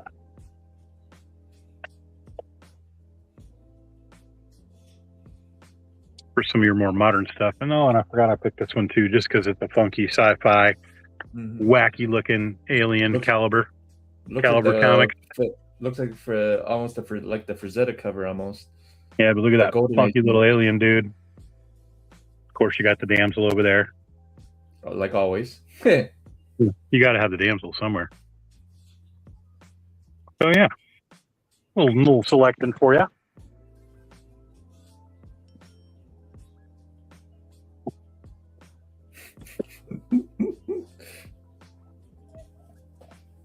I think I'll bounce for a minute. No, I'm here. Are you? Yeah. Just some stuff I had at hand. Cool beans, man. Mm-hmm. So I'm looking forward to next week's anime stream. Looking forward to what? We're talking anime next Saturday night, on Al's channel. Everything according to anime. I'm just not. I had some stuff, but like I really my knowledge on anime is pretty slim, honestly. Like I'm like Al to some degree. Like I grew up on the the Star Blazers and the Gotcha Man, which back then was Battle of the Planets to us, and then of course we had Speed Racer, and like really the only really anime movie that I really kind of connected with me was because it was horror was Vampire Hunter D. Oh yeah. Yeah. Which was great. That was amazing. I love that. So if I found more stuff like that, a lot of people told me to check out what's the one with the big devil looking dude? What's his name? Devil Man. Yeah, Devil Man. Or there was another one too that somebody was recommending to me with he looks like he's just like a big evil looking kind of bluish purplish looking dude. It's a wildly popular series. I just can't remember it. Again, I don't know as much about anime, really. My knowledge is very, very limited on that for sure. What is it called? I'm trying to think of the name of it. It'll dawn on me at some point, I'll tell you. Yeah, we'll be talking about anime in detail. History. I'm working on a little presentation and all, and yeah, it'll be a good show, a really good show. But it's a lot of, I'll tell you this much, it's a lot of anime out there. I mean, it's like it gets released like one right after another. Of course, it's a factory of artists, and it's a factory of people. It's a lineup. It's how old school Bob the Marvel pin looked like. Mm-hmm. It's pretty much the bullpen. Similar to that. It's somebody draws, somebody inks, somebody words. You know what I mean. It goes down the line. So, but artist wise, you have multiple artists, but one artist gets all the credit for it. Yeah, most of the time. Like when in Hong Kong, that's what happened with what was it? With the they call it Dragon Tiger Gate, or they renamed it over here, but they call it something Hero. I forget, but the actual name is Dragon Tiger Gate, but the original name for it was Little Rascals. Really? Yeah, the original name for this comic series was Little Rascals. But when he got over here, he couldn't use it. So he goes, okay, we'll do that's what it was. Oriental Heroes. That's what it was. Oriental Heroes. I just remembered.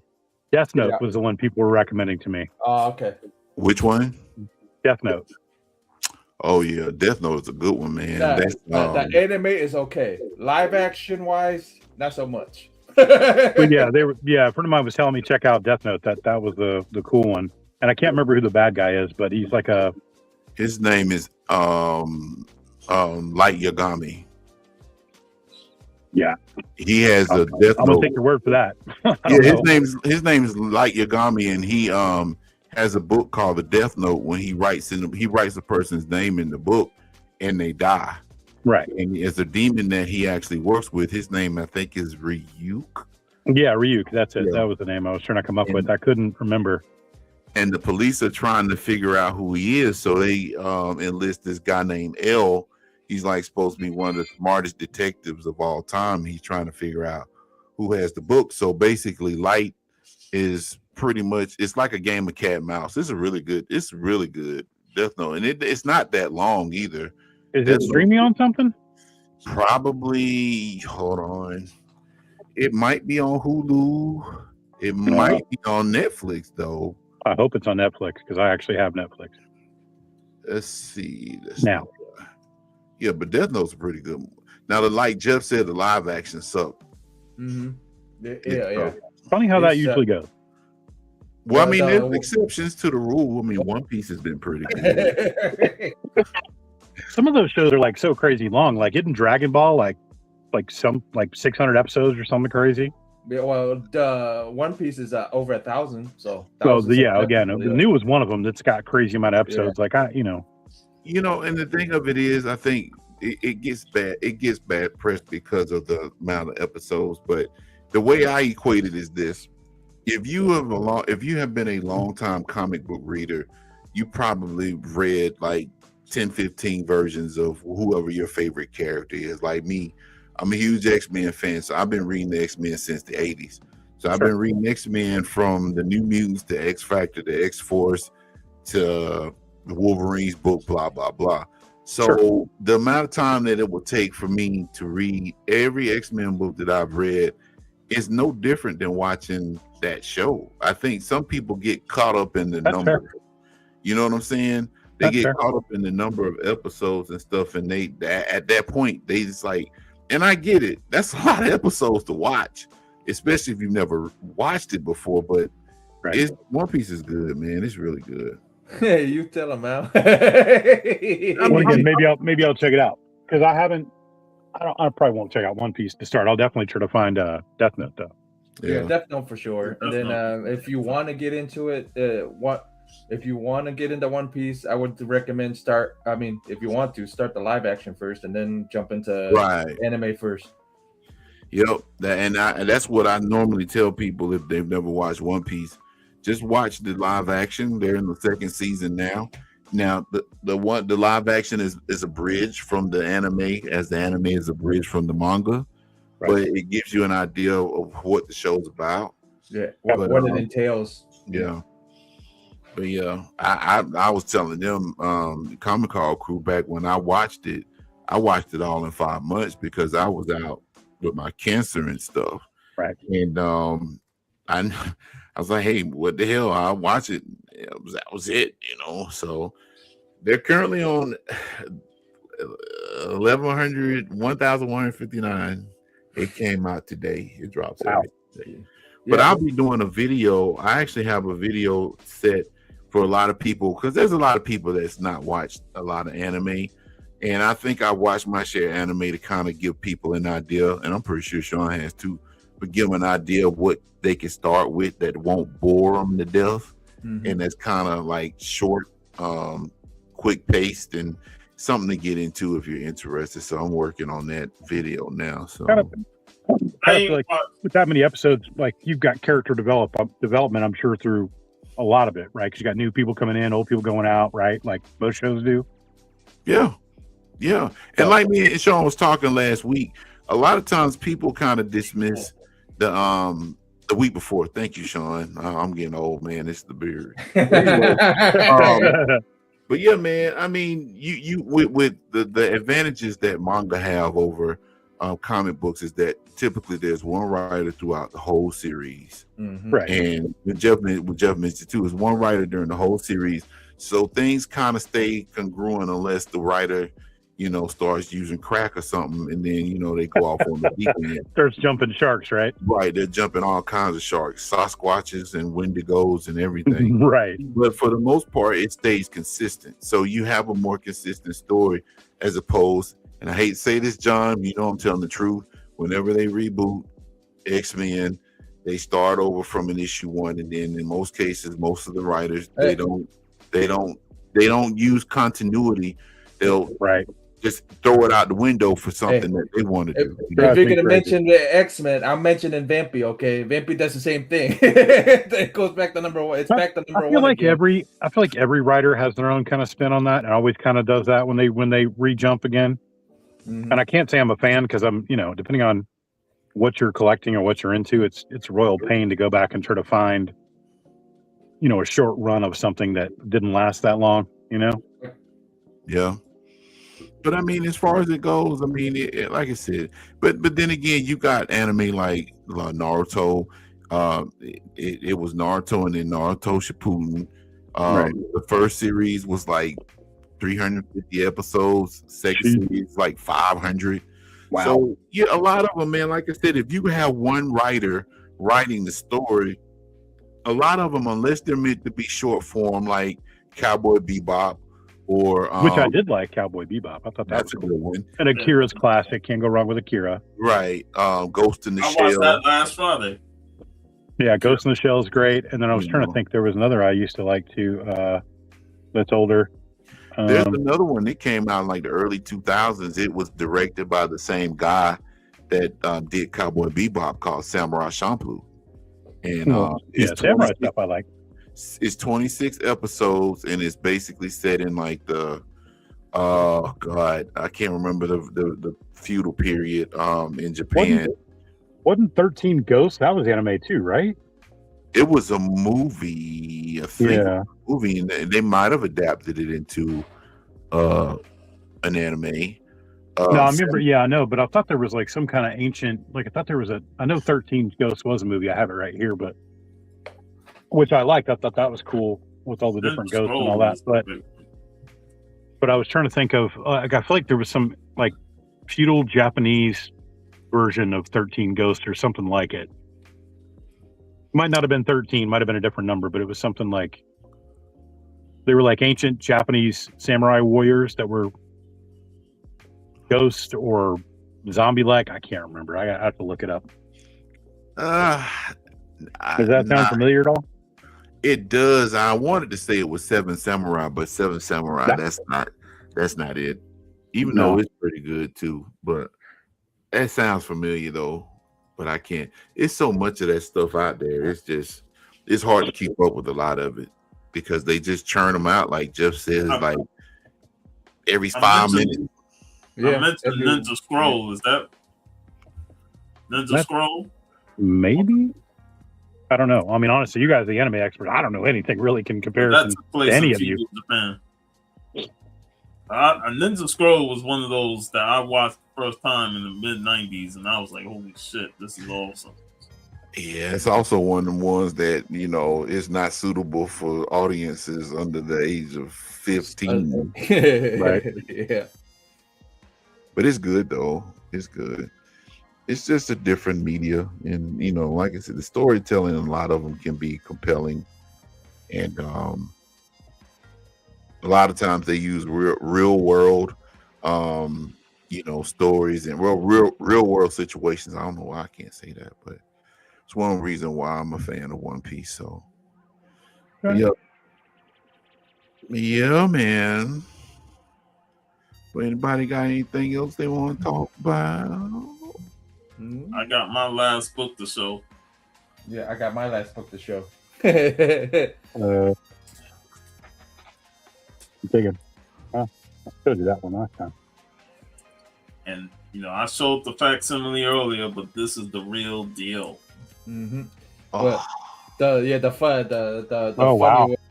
funny how I gave it to him. Nobody from Jeff. Yeah, nobody was filming. I went, hey, Sean, here. Was that Hero Con? No, this was when we was in Ocala. Yeah. He's surprised. We went to Five Guys to eat, and he just dropped this on me with nobody knowing it. Yeah, I purposely did it with nobody because only Steve knew. I go, hey, Steve, I'm gonna go get this today, and I'm gonna go hand it to Sean. Got the Battle of the Planets. Mm-hmm.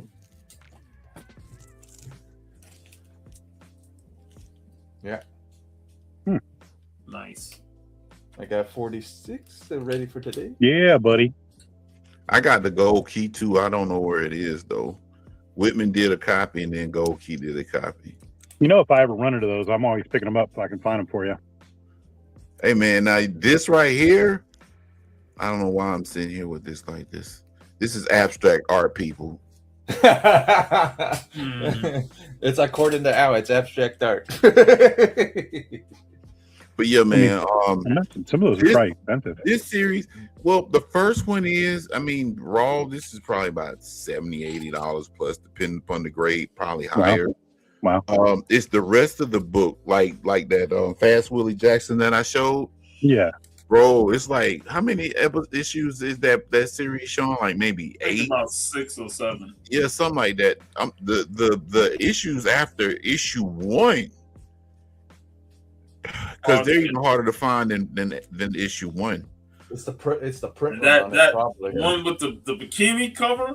Oh my god, that's like a $200 book. Wow. Yeah. Yep. But yeah, if you find this out in the wild, please pick it up. And if you don't want it, I send you my address. Well, man, I'm always on the lookout for different stuff. Now, I can't sit here and tell you I'm going to spend hundreds of thousands of dollars because I ain't got it. But you know, I wouldn't even ask. Yeah. If you saw one for $5 in a good condition, just say, "Man, I got Fast Willie Jackson for you." Like word. Yeah, man, cool. Mm-hmm. All right, going with a trade. Hey man, I've heard that ain't Jeffrey. What's his name? Bourdain. Yeah, Anthony Bourdain wrote it.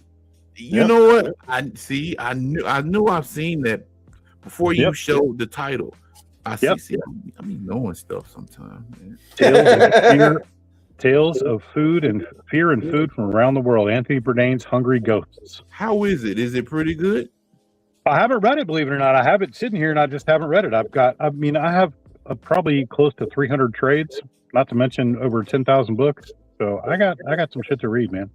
I've heard good things about it. Talk about the history of all the food history of everywhere, and then just ghosts and stuff. I think that's the basis of it. Yep. Cool. The synopsis is really cool. It says a circle of chefs gather to outscare each other with terrifying tales of fear and food from around the world as they play. Okay, I can't say that. The game of 100 candles and pray that they survive the night. Cooked up by the late best-selling author and veteran chef Anthony Bourdain. Skip that. And acclaimed novelist Joel Rose. Skip that. Back together from their New York Times #1 bestseller, Get Zero. Includes 5 all-new original recipes prepared by Bourdain, plus a beautifully illustrated guide to the legendary ghostly spirits behind these horrifying tales. Hey man, they weren't talking about no cook freak-offs, were they? No. The word is, I'm going to butcher this completely. It's in Japanese. I don't know. You're good. You're good. We trust you, bro. We trust. Nah, don't mess it up. Hayakamonogatari? Kaida Dankai? Deuce done something in an evil spirit, y'all. I hope not. I hope not. Wrong, man. I hope I didn't say some other twisted shit. I don't even know what that means. Man, you're going to have a grudge visiting our homes tonight, man. You're going to have other Japanese people going, damn it, Deuce. You're going to go to the door and be like, it's over with. So, as Sean indicated, we're doing a live stream next Saturday on my channel. If you're not subscribed, please subscribe to my channel. Just give me a subscribe and a like, please. Jeff, you're running Vampirella tonight, right? Vampirella Book Club tonight at 6 p.m. and we're doing this issue here, 46. All right. The summer special. And I've sat in on a couple of them, and even though Vampirella is not my bag, they have really rousing conversations. So go check them out if y'all can. Deuce, what you got? You just working and everything? Yeah, man, just working and trying to save some money. All right. And also the Comic Call crew will be back the week after on May 9th, be that same day that you're doing your interview, right, Sean? I haven't confirmed that yet. Okay. Still gotta set the date. But we are gonna have Noble Vest, 1/3 of the Soul City. He's open to join us on that show. May is his schedule is clear for May, so I'm looking forward to having him on there.